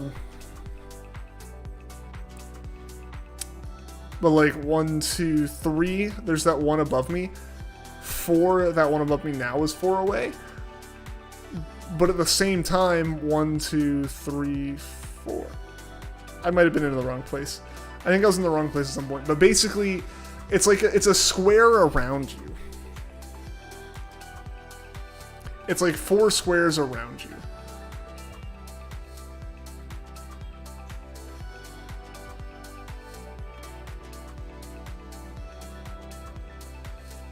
You've been risking that. It works out though, man. It works out. Like, ultimately, like, I think every patch of grass has a better than 50% chance of continuing the chain. It's just some are not by a lot more than 50.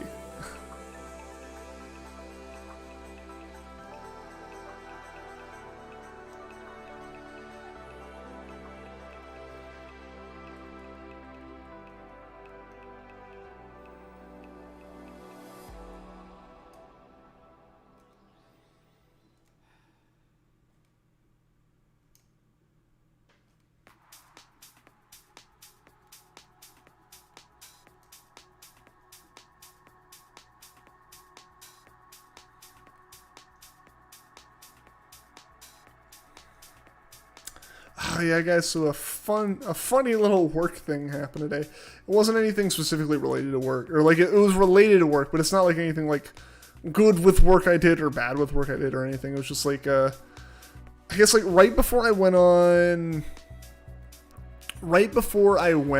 my like winter vacation and took a whole bunch of time off, we had gotten an email sent like, say, hey, you have this new learning assignment. You're on 40. Congrats, Alan. Yeah, now definitely reset. Going above 40 does nothing for your odds. It's just a risk. So dang, now that you're at 40, now that you're at 40, you're probably going to beat me to finding Weasel.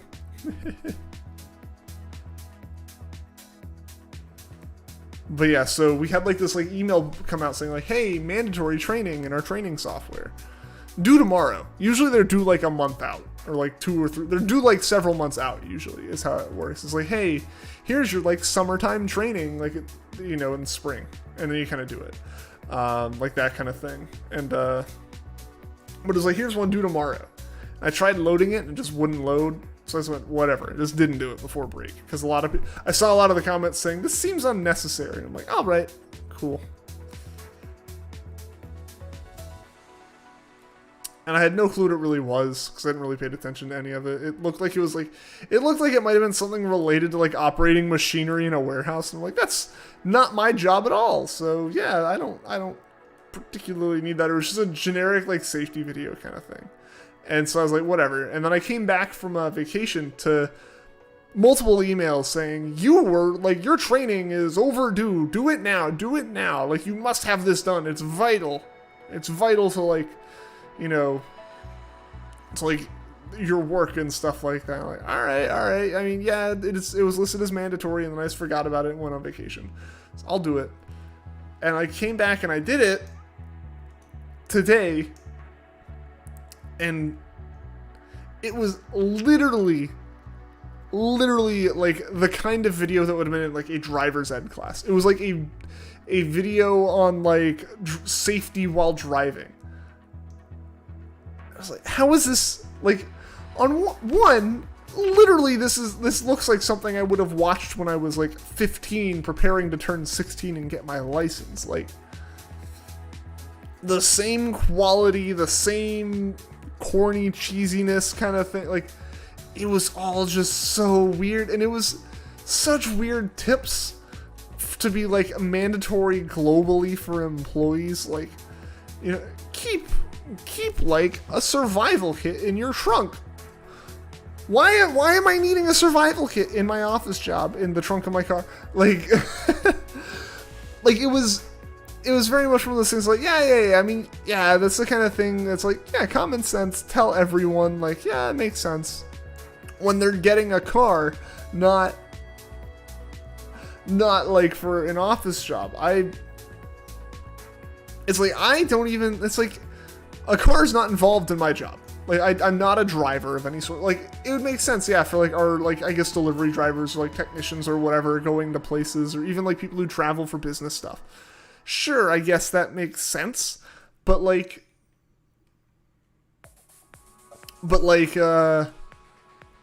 I work on my computer all day. I don't even go into an office to do that. A car is not involved in my job whatsoever. Why did I have to spend like over 30 minutes on mandatory training on this? It was so strange because it was just stuff like, don't use your phone. And it was like, don't use your phone. And then it was like, you know, but then it was like, pack a survival kit in your car. Make sure that's always there.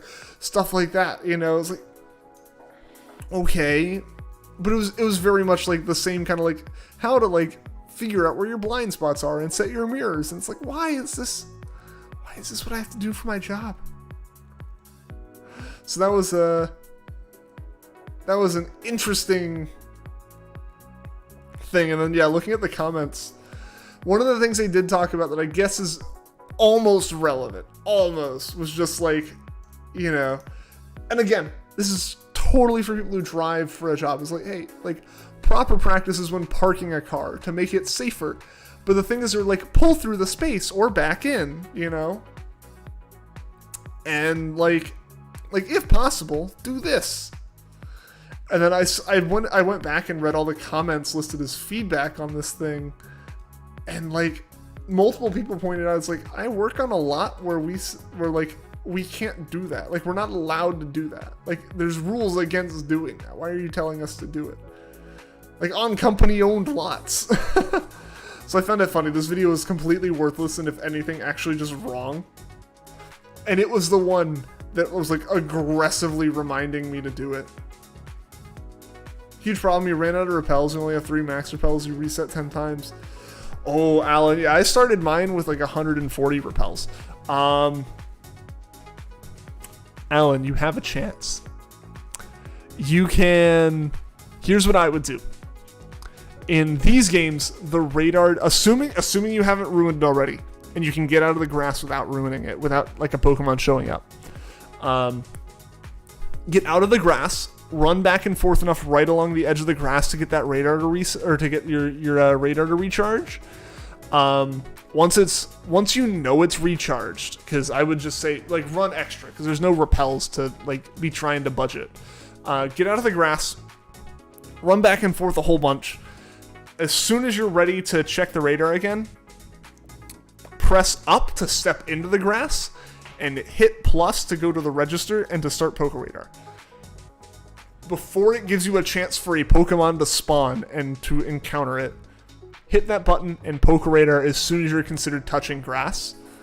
Okay, so you're on the last repel now. Yeah, just be careful. I would say just stay right along the bottom edge of the grass or something. And then just do that, like, step up into the grass one step, and, like, halfway through that step, be hitting the registered items button to check your radar. Yeah. and then just as if there's no sparkle, step back out of the grass and keep running, and repeat that. I found Smeargle that way because I ran out of repels during Smeargle, but I don't know if that's guaranteed or if I just got insanely lucky. But yeah, that's a big one. I would say get super repels, don't get max repels, Alan, because they are more price efficient per step. They're more cost effective per step. So I would say, yeah, go with super repels and just buy a ton of them. That's the best way to do it. I'm impressed though. Three max repels and you got to a chain of 40. That's kind of awesome, dude. Yeah, I should show you how to do it. Had 30 super repels.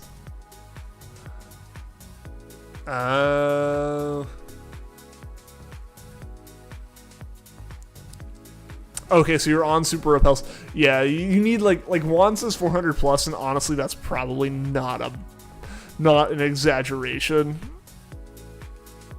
Used all of your repels.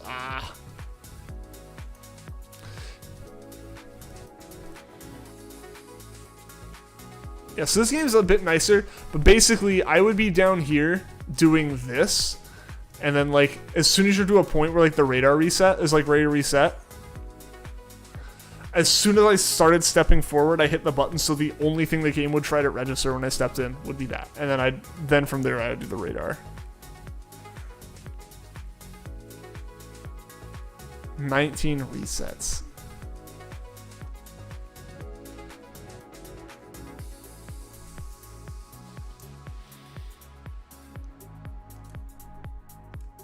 Are you resetting after chain breaks to save resources? I'm not.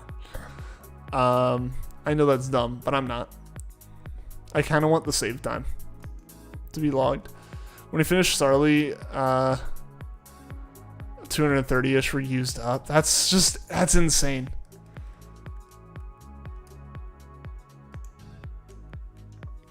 It's insane how fast you go through them.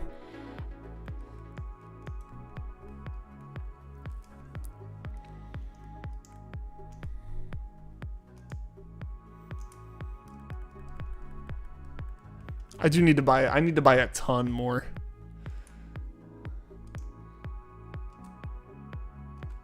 I need to be prepared for some hunts in the future there's some hunts in the future I definitely don't want to be goofed up on. So yeah, I really need to prep for that.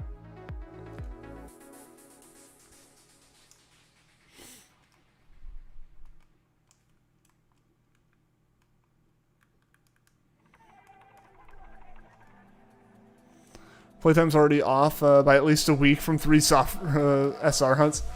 Yeah.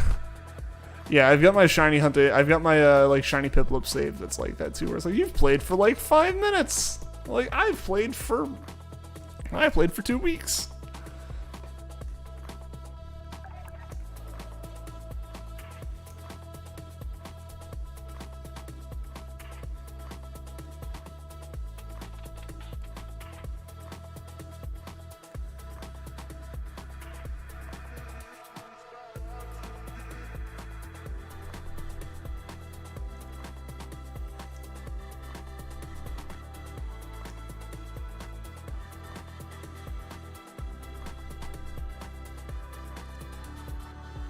Did you forget shiny Dialga? You're still hunting yours. 1,510 encounters now.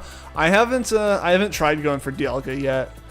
I do plan on it. I plan on doing it in a couple of my other saves. But best of luck to you on yours, Cam. Hopefully you find it soon. Hopefully it doesn't go, up to like 4,000 or anything like that. 21 resets. Yeah, it averages out to about 25, so cross my fingers for you, Alan. Still feel bad for all the people from Christmas Hunt the Starter right now. Oh, gosh. I have to imagine, like, there are people... I imagine that a lot of people who planned on doing it have seen that there are streamers still going for it. And just decide, never mind, let's not. Like, I think Katie might still be going for it.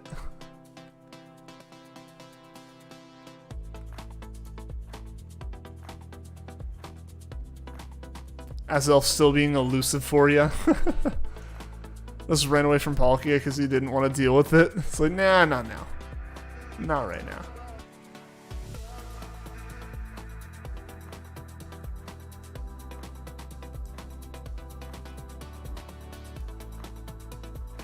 Shiny up Mesprit next. One, it was a big enough pain just to get Mesprit once. Realistically, what I should do is I should hunt Mesprit, find that it's a shiny, save, and then never actually catch it, right? Got the Sparkle on 22, but the big problem sent on Discord. The problem. Uh-oh. There's a problem?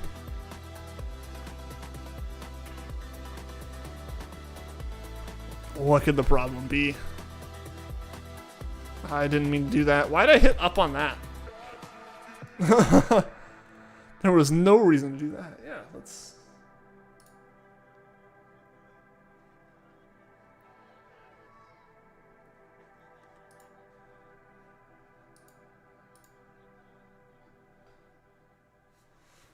I'm gonna do Mesprit on your diamond file. Yeah, no, Mesprit was a pain in the butt to catch.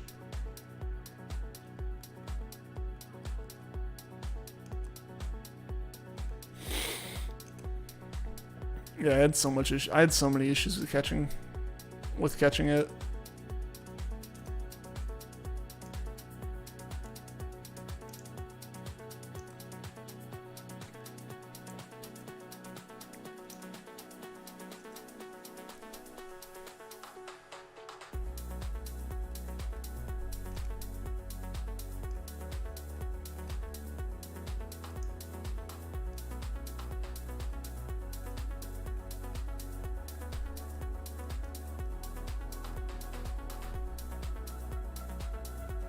Mesprit killed one of your first chains at 30. Oh, that sucks, Colin. That sucks. Send me on Discord. All right, I'll check it here in a second. Yeah, because I totally forgot that would be able to happen, Colin. Until I was watching Puffin stream last week when he was going for Pachirisu in this patch of grass, and Mesprit just showed up because he was using I think he was using a Mew to he was using a level 50 Mew to chain with. So since it was level 50, it was able to, like, the repel didn't work on Mesprit. Only Legend Shiny Roamer was Latios, and boy, that was boring. Yeah, Roamers, I can't imagine being a lot of fun. Oh, Alan. Yeah, I see what you're saying. So Alan has the Sparkle, has the patch of grass. It's 4 away, though, into the grass. It is, it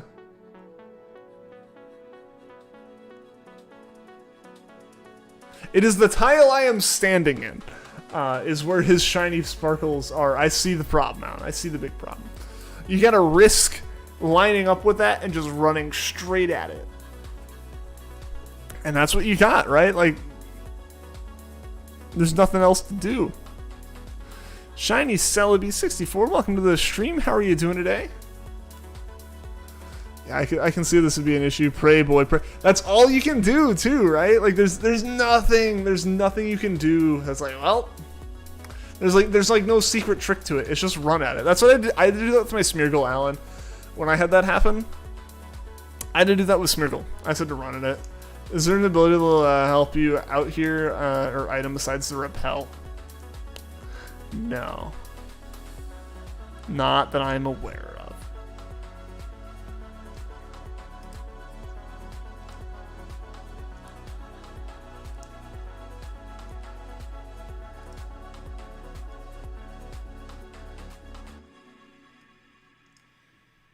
I kind of regret not going higher than 17 as well.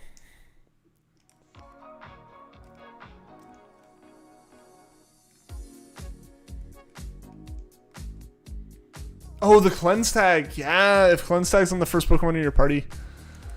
I believe that's right. Yeah, like reduces encounters or something. You got it! Hey! Congrats, Alan! Hype, hype, hype, hype, hype. Heck yeah. Also, sorry to anyone in my stream who was not paying attention to the stream and heard me scream, "Hey, got it," because I did not get it. That was not for me.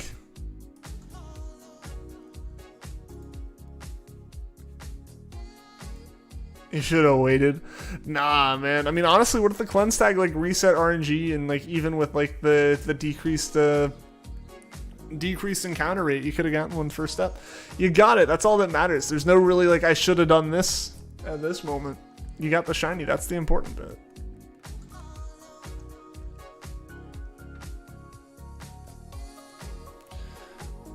I just want a patch to sparkle.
No, there's an ability that also reduces encounters too, but don't know.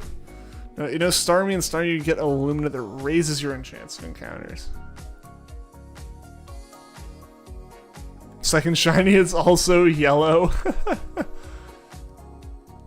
You just gotta theme the shiny team then out. That's all that it is. Yeah, and you can continue. Chain didn't break. Cleanse tag made it so no encounter. Noise. Heck yeah, and you're at 40, so it wouldn't be too hard to go and get a BUIZEL and a Floatzel.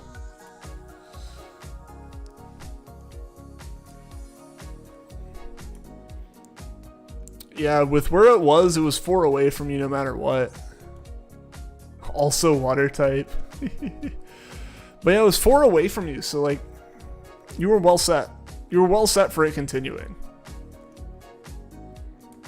That's gonna be my biggest thing here, is if we do find it, yeah,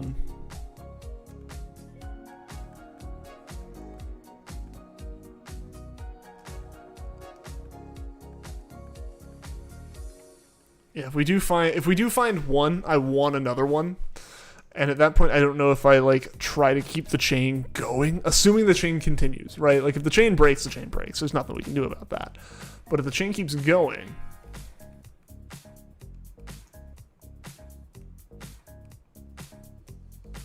I had to sit here for a second to see if like a bit of that music was a fan running in here that I know is not running. Or my cat like having like a hairball in the hallway. Remember a friend who wanted a gold themed team, so he spent a whole day finding shiny yellow Pokemon on the GTS just to give them to him? Aw, that's sweet of you, Juan.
The saving break chains? I don't know.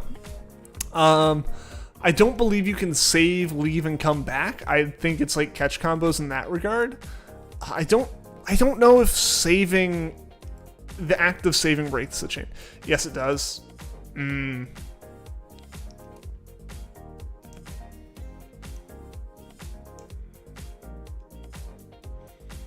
If my chain continues after getting this first shiny, or hopefully getting this first shiny, I might test it. I don't feel as bad losing a 17 chain. Or an 18 chain in that circumstance.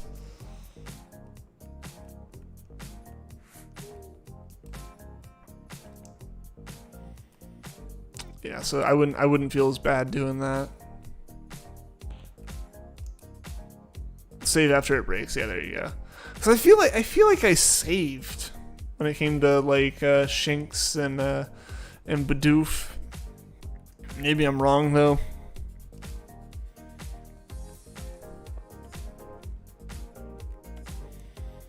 I'm willing to risk it for science.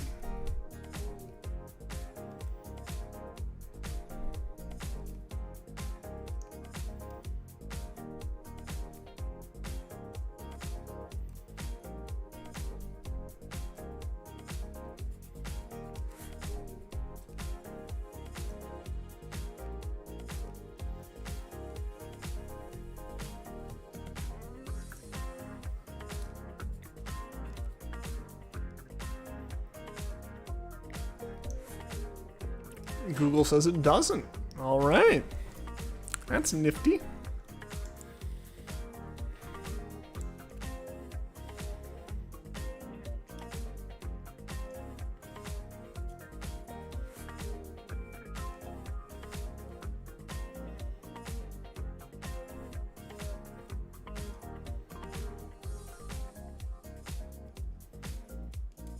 So guys, if we find this shiny and the chain stays, do we attempt to raise the chain higher before doing this again? Or before continuing? Like, do we just take the chain further? Like, you know, when we're at 18, do we go to like 28 or something? Do we just get higher? I'm a fan of doing that. I'm a fan of maybe even just saying screw it and like YOLOing to 40.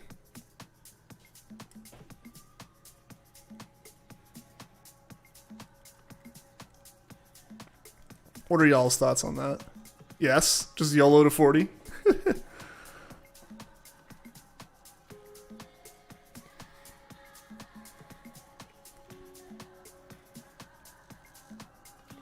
Stay put, it's not worth it in your opinion. YOLO to 40.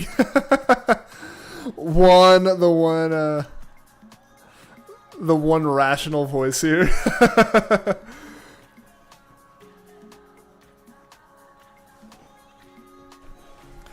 My concern here, one, is I'm not sure I have enough repels to handle this, let alone enough repels to handle going all the way through a second round of this, where I might have a shot of YOLOing this chain higher. Yeah, after the shiny, of course. Oh, yeah. At this point, we've lost the 10% catch bonus, so there's no reason for us to YOLO anything here. It'd just be a massive risk.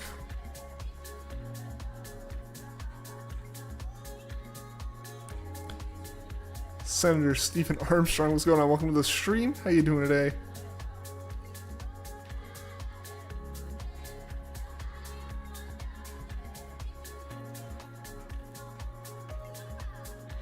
At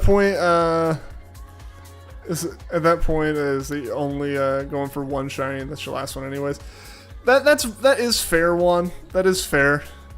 Like I said, you're the one being rational here.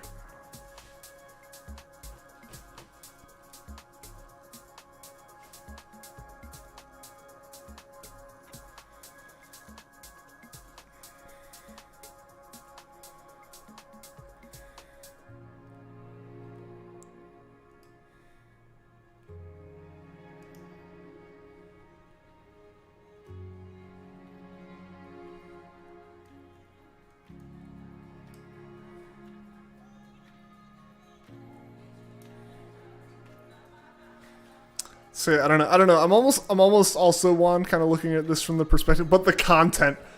Alan's got the right idea. When you think about the content.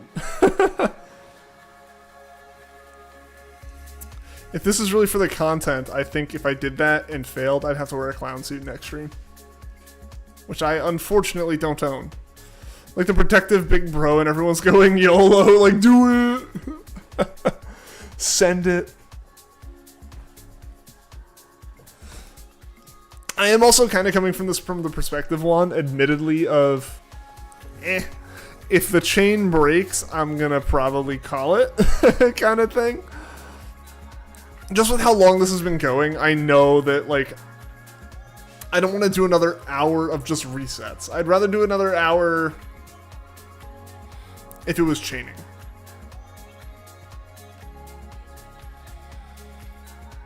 But yeah, I've definitely put myself in the position where it's like,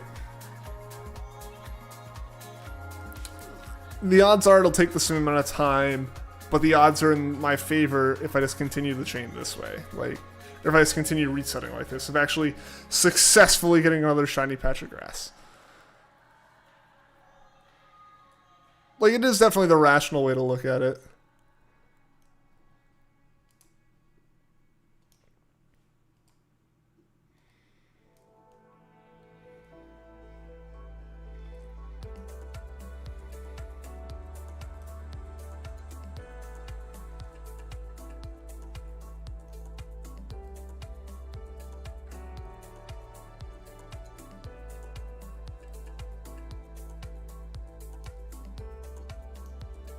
Second one, hey, nice, Alan, nice.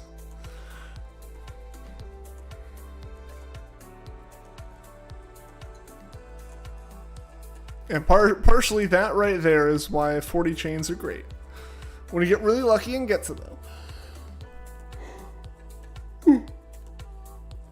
Excuse me.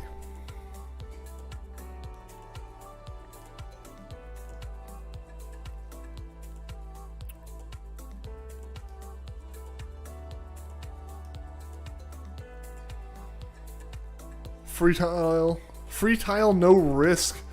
That's even better, man. Nice.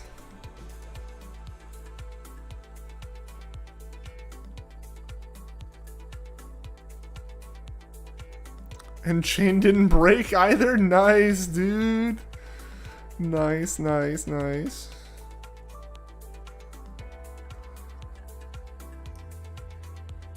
See if you can get a third one. That'd be awesome. Oh, I almost guarantee you can.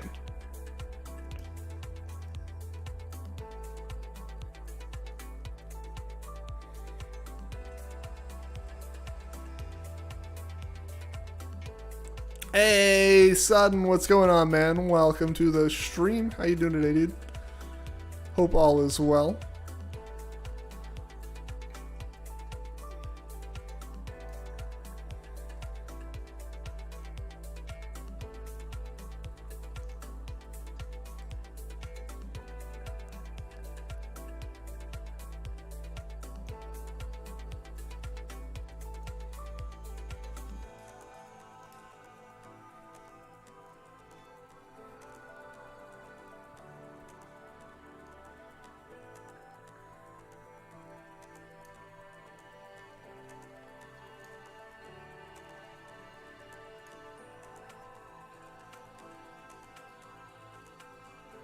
I wonder how many repels I have left at this point. Every time I hear YOLO, I just imagine a ragdoll version of whatever the situation is, like right now. I'm trying to find a shiny, famous YOLO voice playing in the background. Can't believe the chain continue even though it's only one tile away. Yeah, I mean, like, the odds of the chain continuing on any given Pokemon are better than 50%. It's just doing that over and over again is very unlikely. Sorry I haven't been tuning in. You've been focusing on school and kind of sad because all your Beat Saber stuff got erased. So all your songs. After the score is back. Ah, man. Hey, man. I totally understand though. School is very important. Sorry to hear about the Beat Saber stuff though.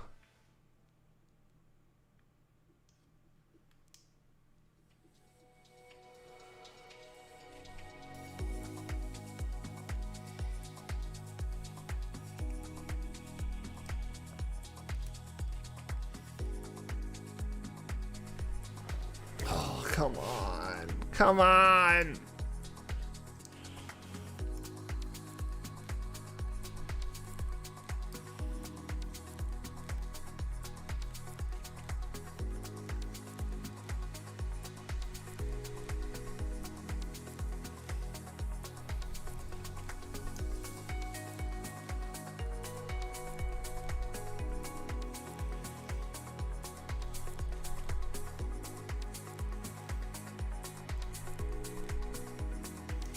Still terrified of Cynthia. Fair. Yeah, I finally got Pearl to the Elite Four, and I was trying to fight her earlier this evening before the stream. Did not go well. Did not go well.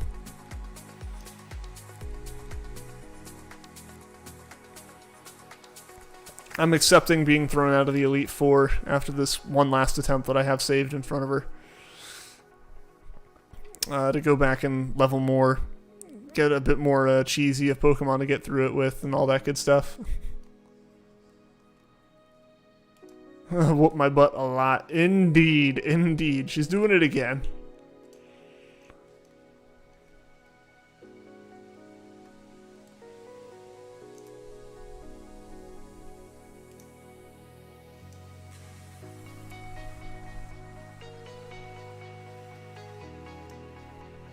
PTSD from the original Pearl.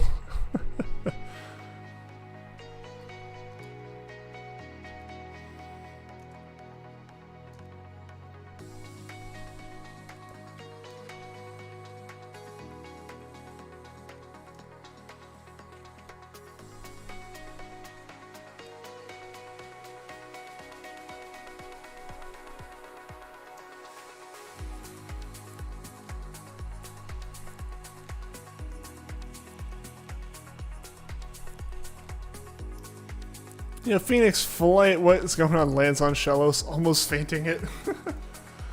Startling it. Imagine doing a Platinum Nuzlocke. Yeah. Yeah, no. I would fail horrifically. Also, yo, guys, thank you for getting the stream to 15 likes. I really appreciate that. Helps out a lot. Let's see if we can get to 20.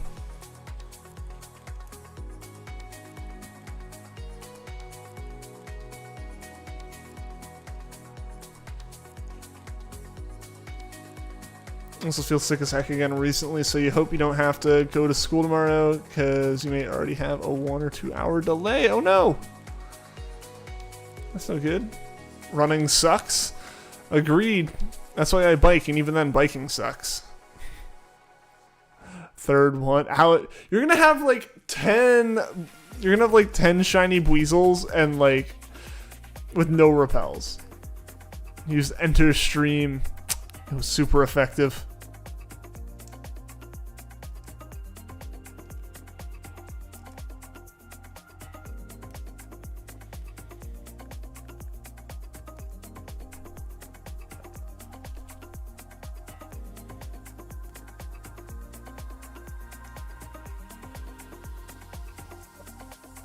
Man, the chain continues. That's awesome, dude.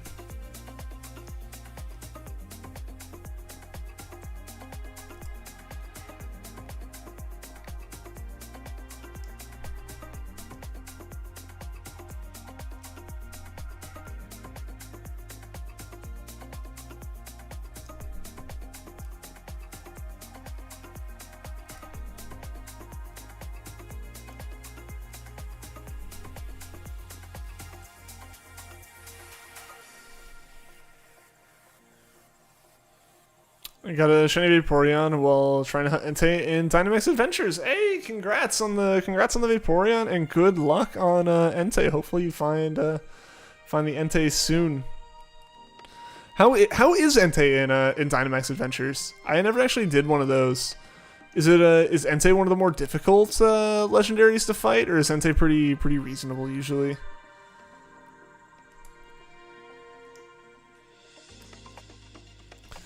Just gotten back into running, and you've yet to get your calluses back in your feet. Yeah. Yeah, I just got back into using my bike a little bit more. Man, I don't know how I used to ride that thing like 30 miles a day. Let's do the hard shiny hunts that people don't want to do, but sometimes you regret it. I feel that one. I feel that where it's like, oh, that'll be awesome. It'll be epic when I find it. But you gotta find it. Oh, it's easy? Alright, awesome. Still haven't gotten a shiny in BDSP mainly because you're scared of Cynthia and hoping that home gets supported soon so you can cheat your way out.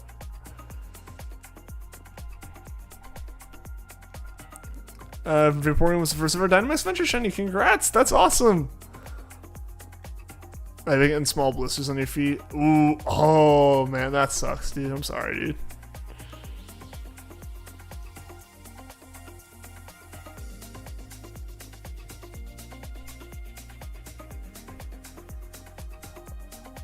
Yeah, I'm just having to get used to like sitting on a bike seat for like 30 minutes. Again, that'll probably be a problem later on when I hopefully bump it up to like 45 minutes or so. It'll become a problem again at that point. But yeah, no, that was, it's like the back of my thighs were just numb. We're just numb after the bike for the first couple days. Waiting for the day to cheat your way out of fighting the demon Cynthia, mainly with a Lapras.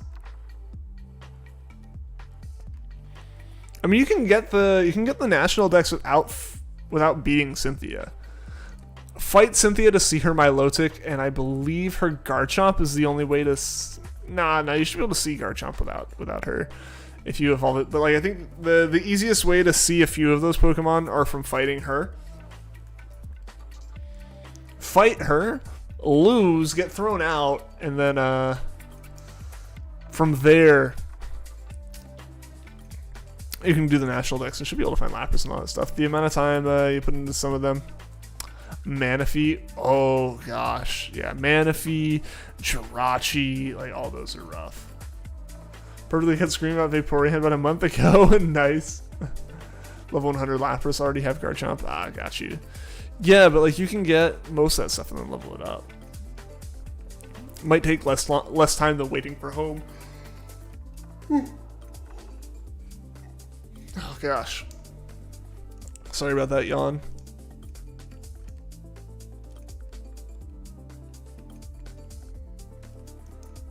Yeah, I don't know how I feel about this whole 17 chain thing now, guys. It's been a good long while that we've been going for this.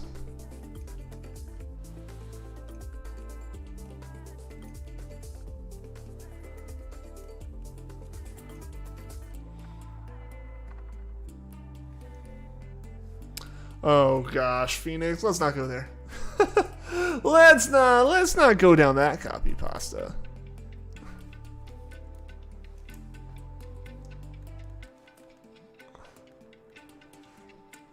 Pretty sure the only place you can see Spiritomb early is with Cynthia.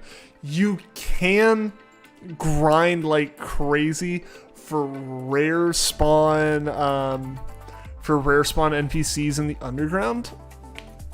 And see Spiritomb before the 3rd gym.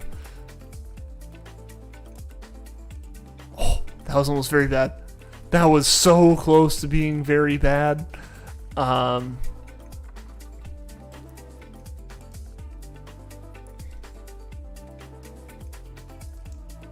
Yes, let's not. Alright, glad we're in agreement there. I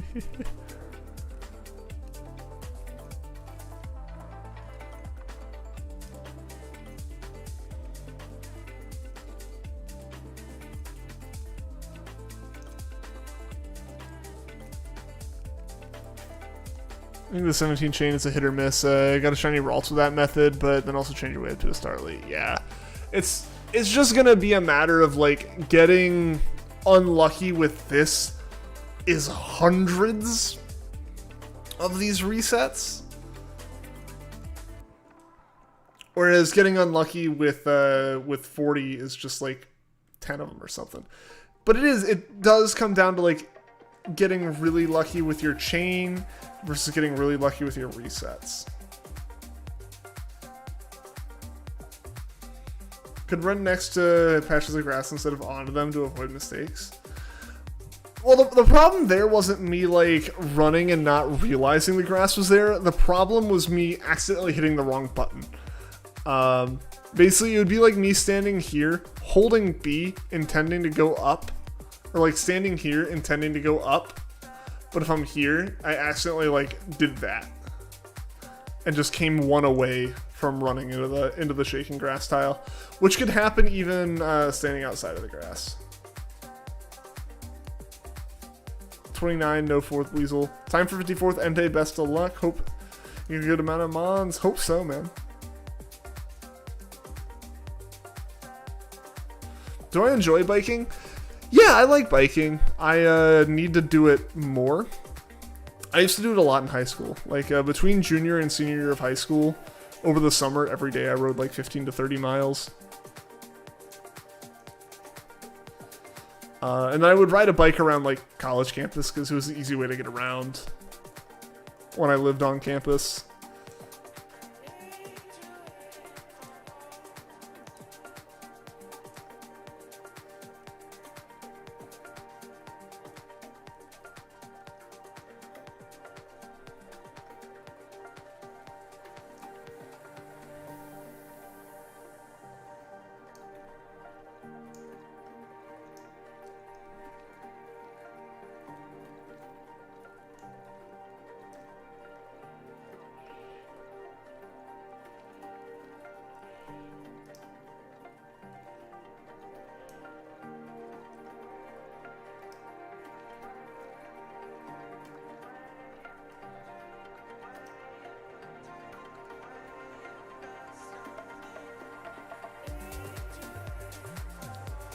Hey gamers, what's going on? Welcome back. Still haven't gotten anything? Not yet, man, not yet. Might have to switch to that because you've been tired of getting pounded your shins and knees into oblivion. Yeah, biking is nice just in the perspective of it's similar cardio, but it's satisfying because if you're actually like riding somewhere on a trail, like running on a trail, like you get a larger number as far as you've gone. And it's not nearly as bad on your like knees and stuff, because as long as like you have like you're in the right gear and everything, it's like it really is just a muscle thing, which is what you want. Can you not do these types of hunts before you beat the Elite Four? So you can do Spiritomb. You can do some of them. I just believe that some of them, like you can do stuff like Spiritomb, but I do believe some of those Pokemon you can't get before the Elite Four. Because like there's some stuff right after the Elite Four that you get access to or something like that.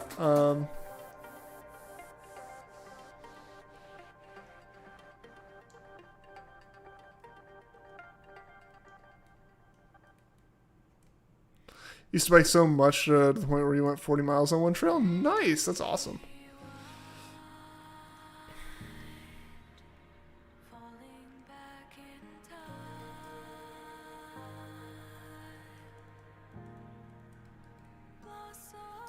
Yeah, we had there was a 7.5-ish mile trail by my house, and I would just take my bike over there every day in the morning and ride one way on it and then ride back on it, and that was my exercise for the day.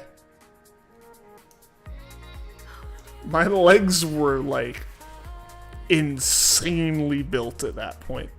Nothing else though, because I just biked. I didn't like do any upper body exercise. I just biked.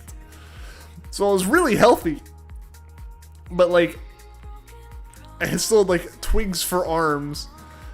Anything more than what was required to hold me on the handlebars, my arms did not need to do, basically.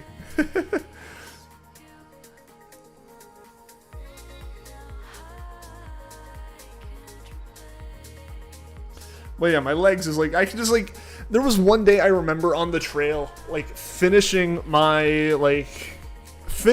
ride, which on the weekends I believe was a bit longer.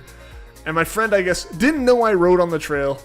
And like just decided to go out there and ride one day. And it's like, I kind of passed them on my way back to like the parking lot, like on my bike, like at the like last like 3 miles of the trail or something. And I just, after that I just decided to turn around and go back and be like, oh, hey, what's up?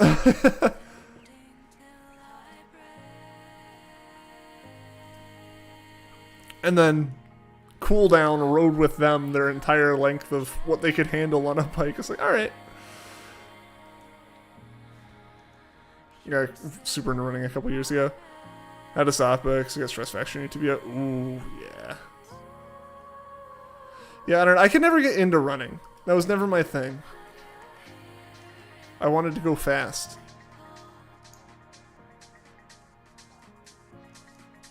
Adele's been sweeping with #1 hits. Your chain continues. Nice, dude. I'm jealous. Still always tired. Same. You skip cardio? Right now, cardio is my focus. It's the way to get me back into exercising. I don't have a gym membership or anything, and I don't have any weights. So I have a bike that is off frame, sitting on a resistance stationary trainer. So my cardio has consisted of throwing some anime up on that TV behind me, setting my bike in front of the desk, and riding for 30 minutes. Like watching just an episode and a little bit more than an episode. But yeah, I don't have immediate access to other stuff. I could possibly get a gym membership or something, but that's later on. Right now, my main focus isn't really like bulking or doing anything like that. It's literally just like moving my body somewhat, because I have not done that enough. Hey, Sakura Wolf, welcome to the stream. How are you doing today? Took an Eviolite from Marshtomp.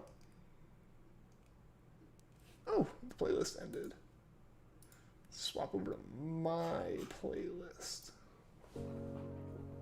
Let's make sure that's all. Yeah, cool.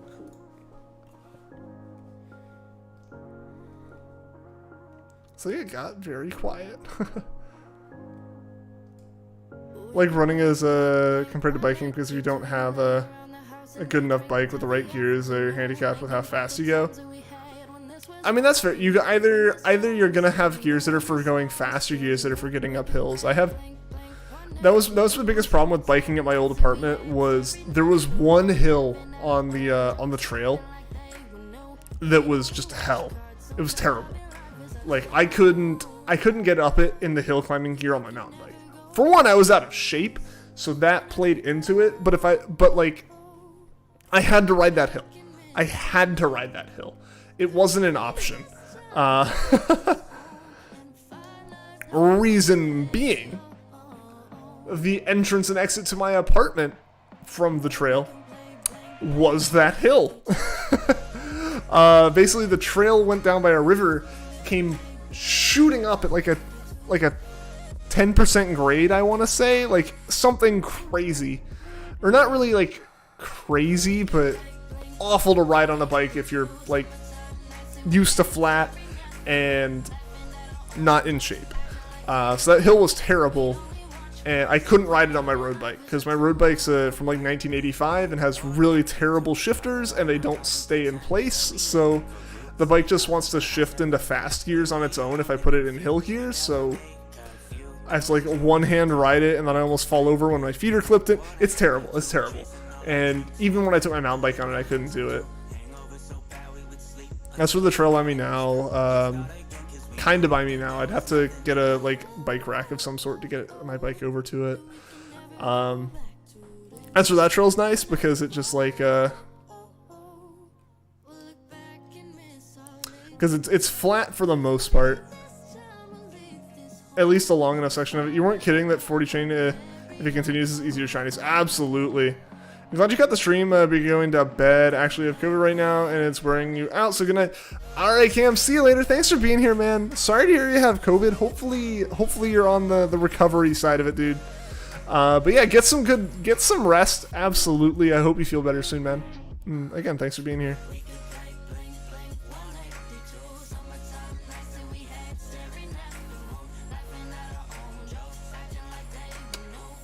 Rock is midnight like in rock.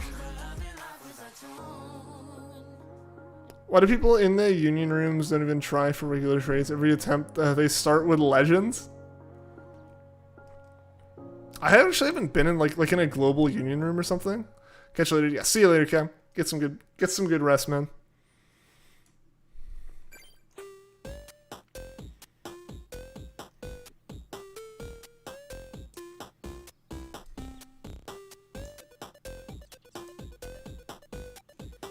Need someone that knows ahead of time to have a good trade nowadays.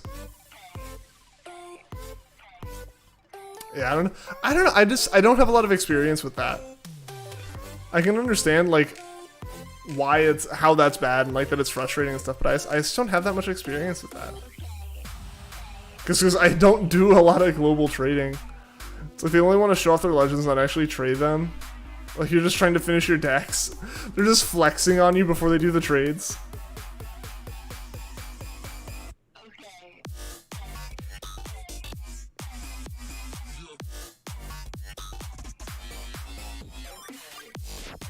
If you could communicate in the union room, that would be great for people who are being serious, and it would be a horrible tool for trolls to have. Your normal type is Wigglytuff.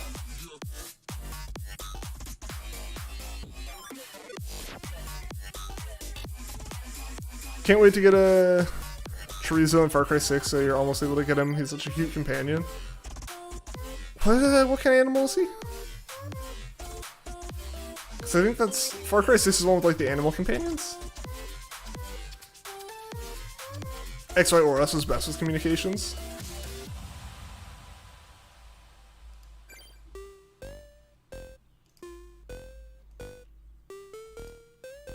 You need Heracross, Murkrow, Stunky, and Weavile. I need to get a Heracross at some point too. I've been really bad about honey tree stuff. Sausage Doggy, ah yes. That's who I thought it was. Isn't there a gator? Like you can get like an alligator as one of them? Or am I mistaken?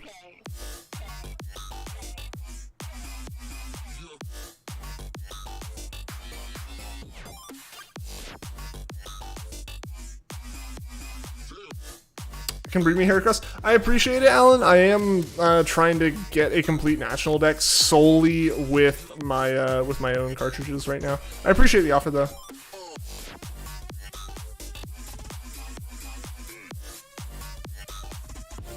Sandile. Would be interesting to have a Pokemon in Far Cry. Guapo is the Croc, and you get him first. He's the first one? Oh, that's awesome.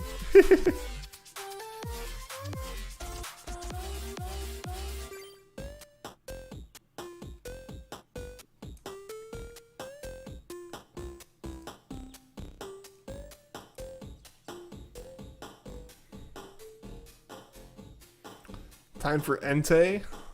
Best of luck. Question, what's up, Alan?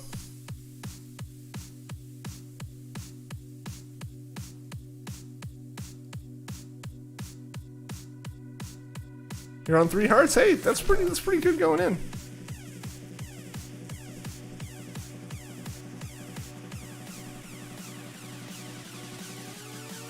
On Island Teresa, I just need to do missions. Does chain break if you get a random encounter and it's still Weasel? Yes. Yeah. The only way to continue the chain is with Pokemon in this grass. Yeah, it's the only way to continue it, and even then, like some of the Weasels in Shaking Grass will break the chain as well. When I stream Legends Arceus, I plan on it. I don't know how that will work out because I haven't played that type of game before, but I'm planning on it.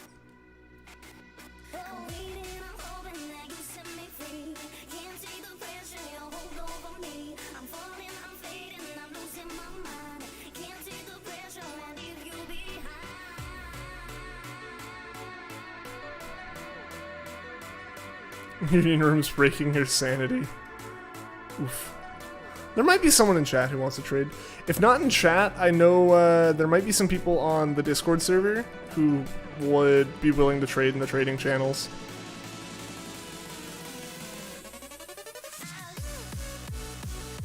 That's it, you got 4 Buizels.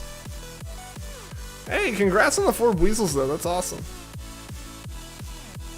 You got 4 Buizels, and I'm still sitting here just trying to get 1.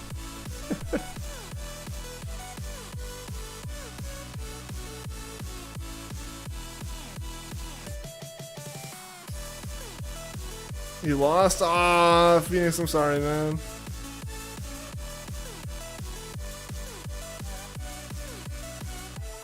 Took off I had to take off half my headphones, so I'm pretty sure I hear my cat trying to get my attention. So I'm gonna make sure she's not causing too much trouble. It's that 40, man. Yeah, the 40 is like super OP. It's just, it takes so many tries to get it.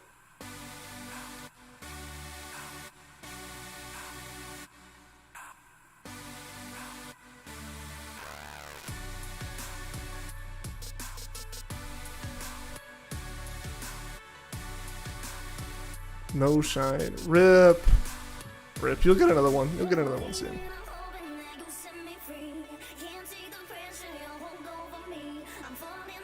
Oh, shit. I am running out.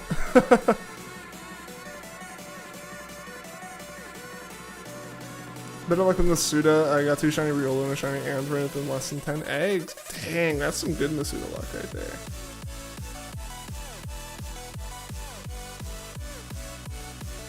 Continue Far Cry 6 tomorrow. Sounds like a plan, man.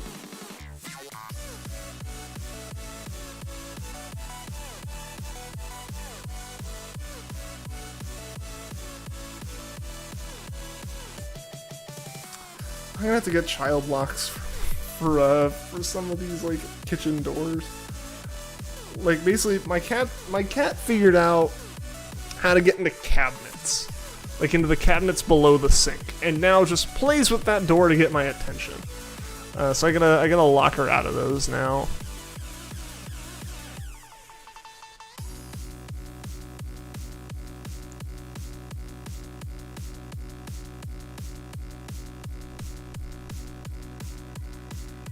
Need to find a new place with a sauna.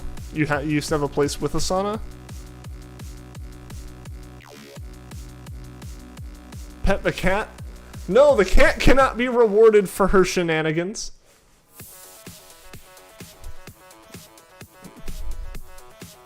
She gets plenty of pets all the time when she's, like, sweet.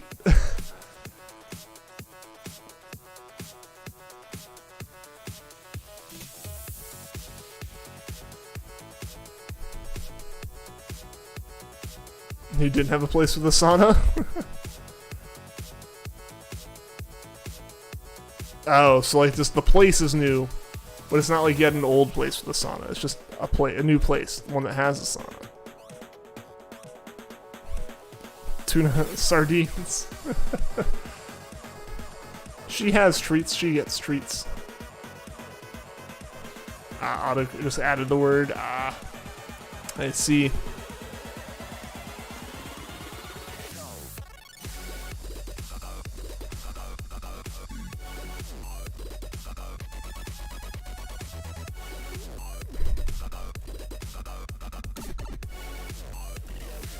See if she's waiting by my door. I'll let her in if she's by the door.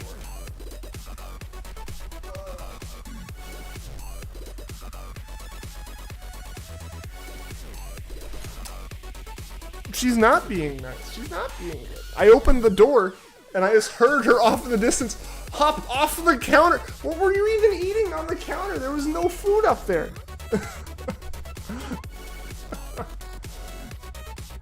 There was nothing up there for you.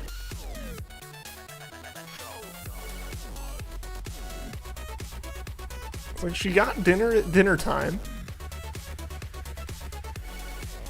Done for now with hunting 4 new shinies, not bad. Hey, it's a successful day of it, man. What? Do you just want attention? Is that all you want?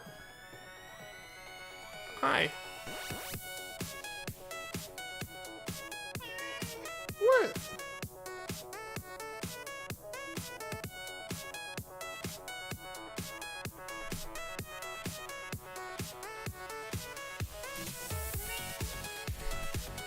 I don't know what you want. No, don't go up there. Don't go up there. They don't want to see your butt. Get down. There we go. Hi. Yes. For everyone who's new, this is Adele. She is my cat.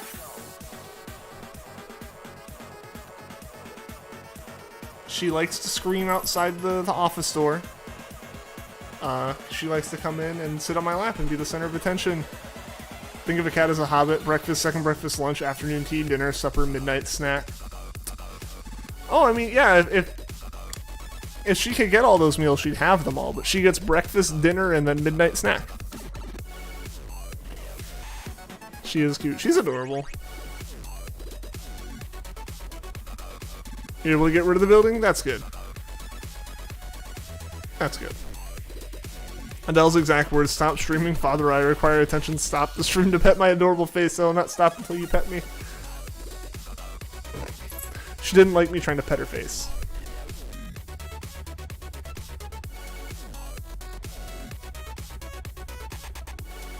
She finally has her medicine again, so she's doing better with that.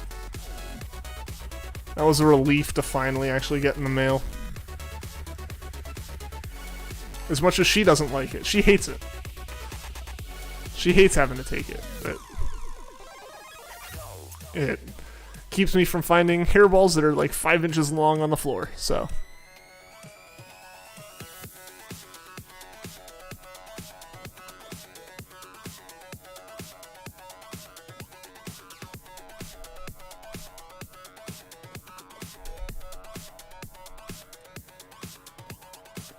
But yeah, I'll probably end up having to wrap the stream here soon, guys. This is starting to wear on me a little bit. We're probably gonna go back to going to 40 chains for a while. 40 chains in general are more entertaining, I imagine. I have to imagine.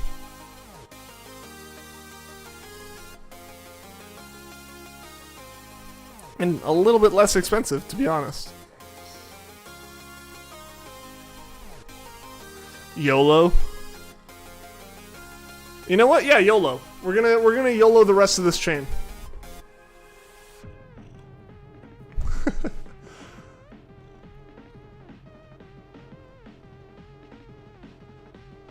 A leader of the horde. Start YOLOing before ending. Yeah.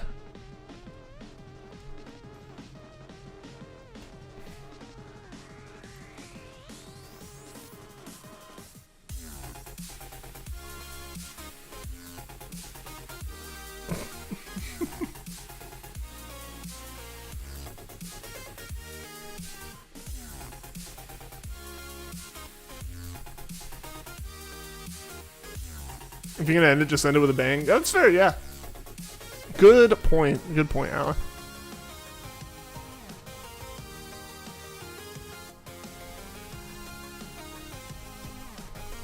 And at this point, we've gotten past the problem. The problem encounter would have been that last encounter.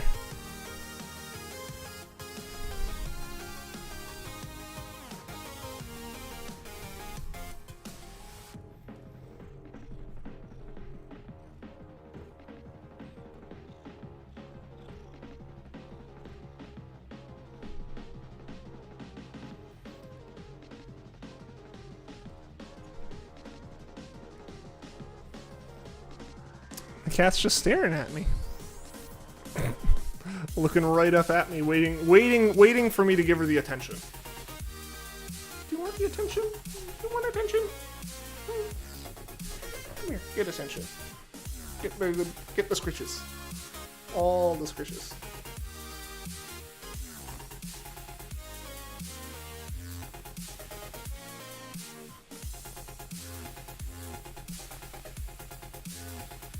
Don't know quick balls? I only have Pokeballs. Only Pokeballs. It's usually not a problem with something this low level.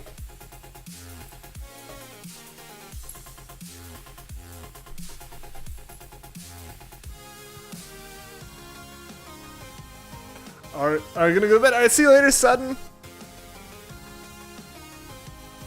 Sick, but better get some rest before school tomorrow because you're probably gonna be forced to go. Hopefully you weren't sick tomorrow then. I would have imagined this past year kind of like got us to a point where any sickness keeps you home. The past 2 years. Oh, hello, kitty. All you gotta do is puke on a teacher and they'll send you home again. There you go.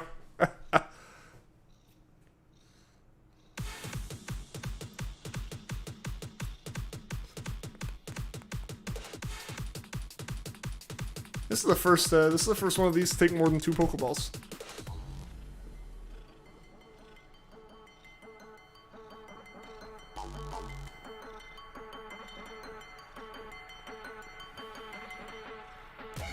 You lost again? No!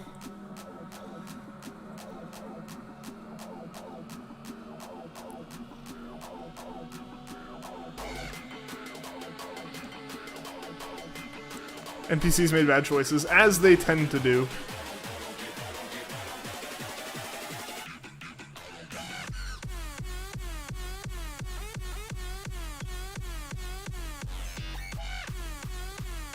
She's right in front of the nurse before she forced you to stay for the rest of the day, and it was 10 a.m. and your school days end at 2:20.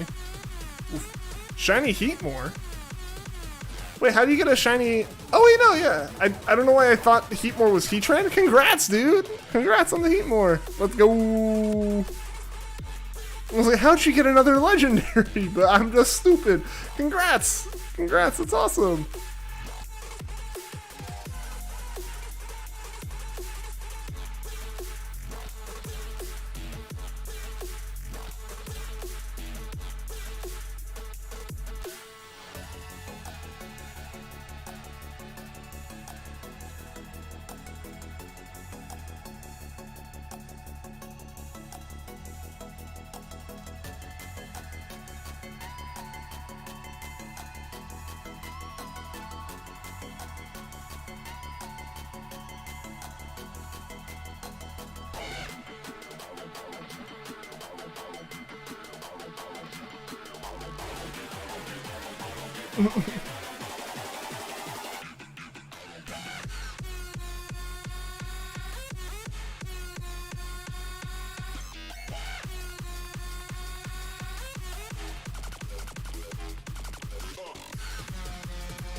Adele is just falling out of my lap. Oh!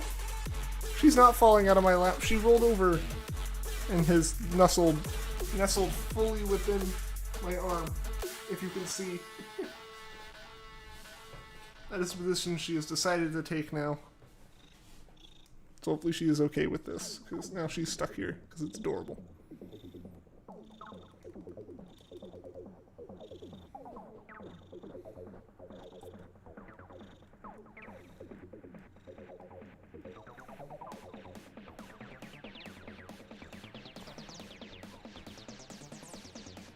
So cute. She really is super adorable and super sweet. She can also just be a brat. And a bit of a jerk.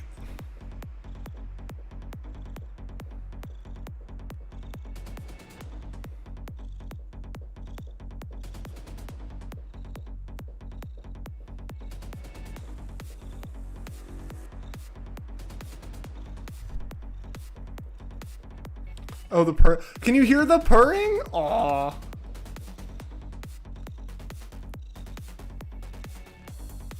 Yeah, this is what she does usually when I'm at the computer, if the door's open. But a lot of times it distracts me from the shiny hunting, so that's honestly kind of why she gets locked out sometimes.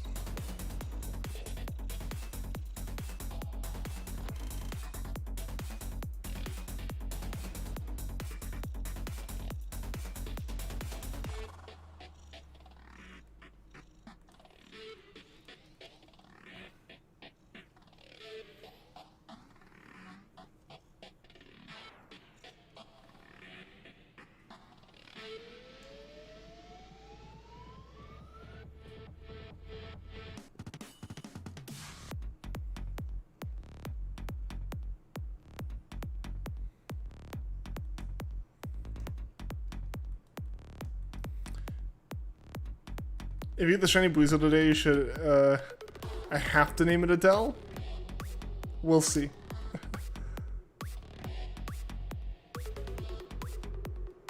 Put the picture on the Discord. Awesome, awesome. Congrats on the Heatmore. That's awesome. Shiny hype for you.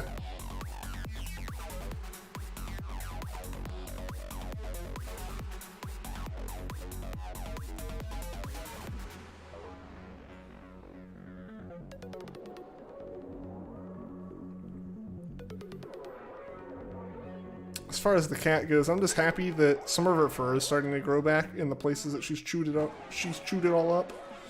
She has allergies, so her skin gets itchy, and she'll like just like scratch it herself until she like makes a bald spot, which is very unfortunate. Oh, that's some terrible grass patches right there. And so dumb, you have to pick a pickup team. You could have been using them for super repels as your Pachirisu has one. Yeah, true. True. They help some. I'm trying to use that Pachirisu for like evolution stones and stuff. That's the big thing I want. That's why I've been leveling it and everything. Allergies on skin. So yeah, so just like in the same way that like people can have like peanut allergies or something, if she eats something, like if she eats something that she shouldn't, or just like something in the air gets to her and we don't know what it is, but something out there does that for her, her skin can get itchy, kind of the same way that like people can get like itchy eyes or like a runny nose or something from like allergies, or like itchy skin and hives from certain foods or something. She has the same kind of thing, so she has like allergy medicines. Does it worsen with water? No, so it's not water. It's not water. It's like a lot of times what it is food. So like maybe she's allergic to chicken, and like the cat food has chicken in it. Chicken has to be the worst one, so I don't give her chicken food.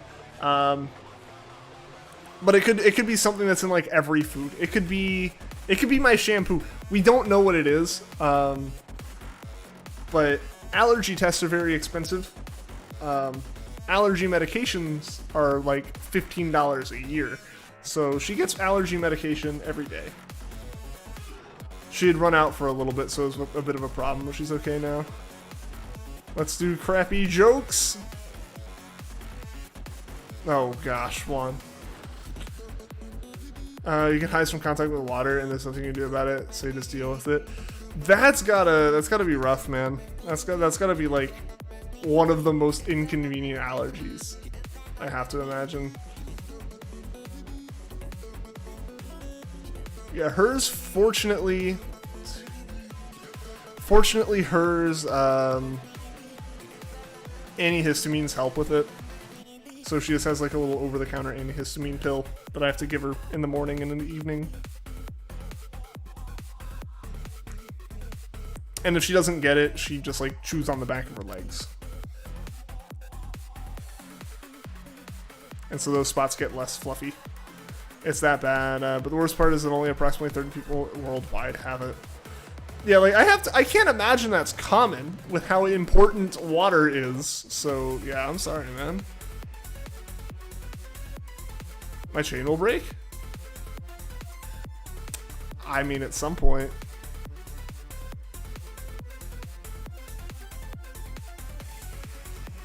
At some point, I agree, Alan.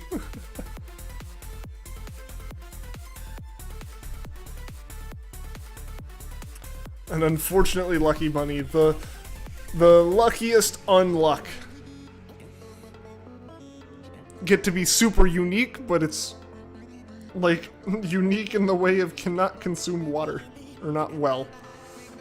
So is it just like if it gets on contact with your skin, or is it like any water? Like does drinking water do it? If you don't mind me asking, if you don't want me asking, I totally understand. Just ignore the question. Thought those tall grass shooting up breaks the chains? What do you mean by tall grass shooting up?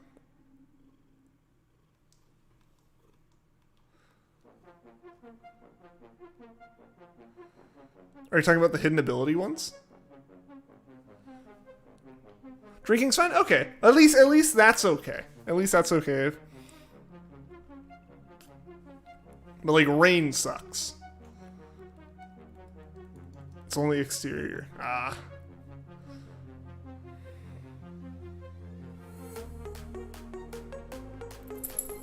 Ooh, hello. Mainly on your back and chest. Ah.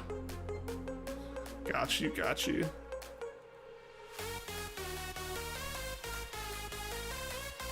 They're hidden ability ones. Yeah, the really big, the like really tall grass shaking is hidden ability ones.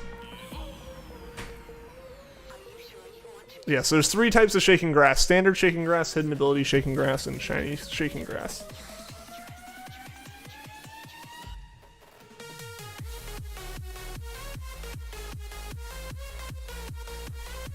It sucks, yeah.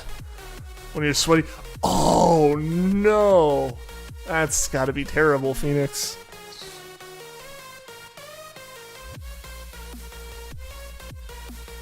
I was about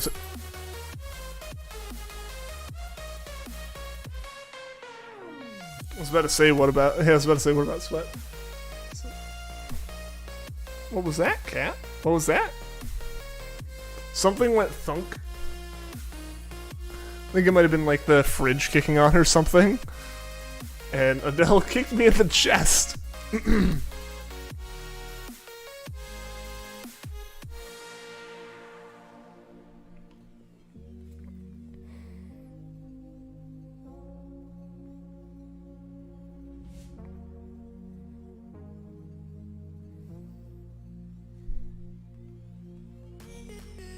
Just a minor inconvenience. That's good. That's good that it's like not that like it sucks that it's an inconvenience, but it's better, I guess, than a major one.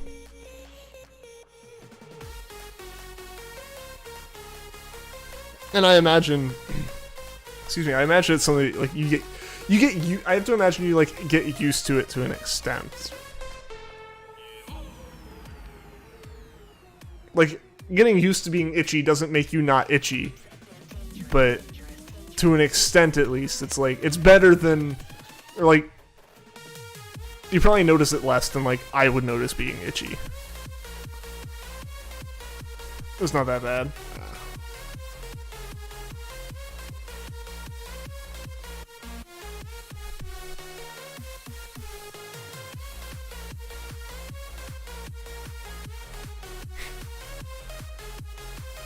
My cat looks so sleepy. Had it for almost a year. Oh, okay, so you developed it then? That's interesting. I feel like that would be something you'd like be born with, but I mean, I guess like other allergies can develop over time, so same kind of thing there. Interesting.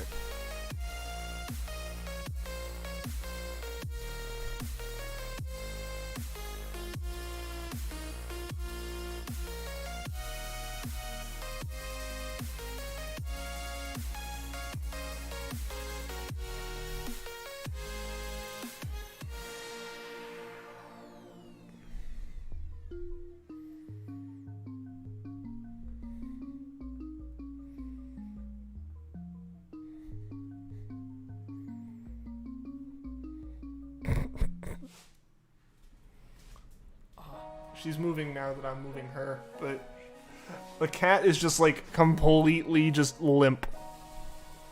Weasel looks so brain dead. Never had other massive allergies, just mosquitoes. Interesting. Yeah, I have like the standard like hay fever-esque allergies, pollen and like dead grass and stuff.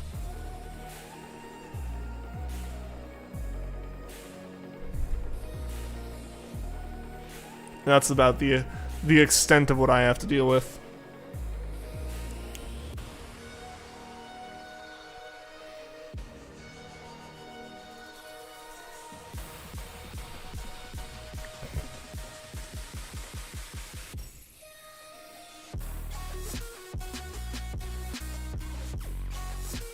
Mosquitoes wouldn't survive in Georgia. I have a lot of them on.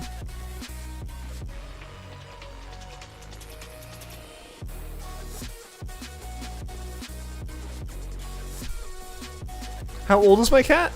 I guess almost 4 now. When I adopted her, the Humane Society said she was 3. The vet said, I don't know, she could be 8. We just don't know. She could be 3, she could be 8. Anywhere in between, she could be older. It's like, oh, okay. So I'm going with the Humane Society because it does seem like she recently had another owner. So I'm assuming that it's correct. So she was 3 when I adopted her in April. I think her, like, birthday is in March sometime, so she's almost 4. Gonna head out, might be back later if you finish your jobs, chores. Alright, see you later, Phoenix. Hope you have a good rest of your day, rest of your night. Hope to see you again soon. I'll be back streaming on Thursday. Hopefully I'm wrapping up here soon. Best of luck. Thank you. Thank you.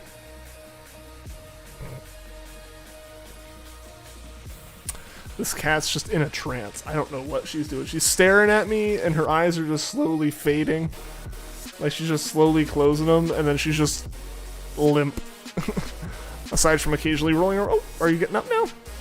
Did you startle yourself? I described her being limp, and then she gets up and goes everywhere. These little demons are the size of a water bottle cat. That's big for a mosquito. Yellow's paying off. Don't say this. Don't say this, Alan. Don't jinx it.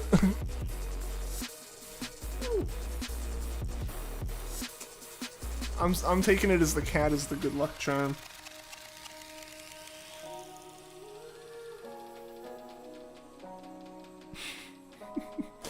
You just see her head poking up.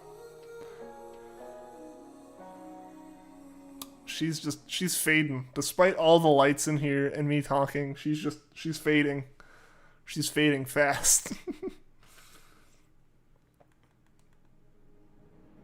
Call them dino mosquitoes. I mean, if they're that big, yeah. Dang.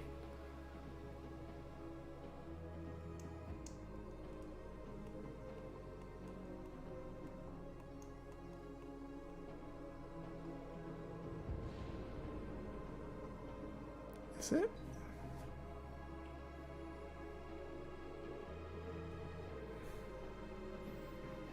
Didn't think of the jinx. You're all good. You're all good, Alan. I was joking. Checking the weather because I could have sworn I saw like flickering, and I'm not sure if that was lightning or not. Doesn't look like it would have been lightning. Oh, hello. Just decided to push on my chest there. I just got a paw sticking into my chest now.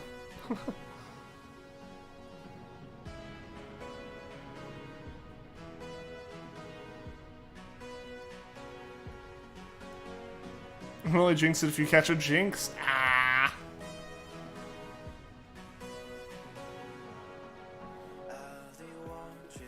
Oh, it's raining where you are. Maybe I'm getting some of the lightning through the TV, or through the stream. I don't know. There's like a flickering, and I don't think it was any of my like stream lights.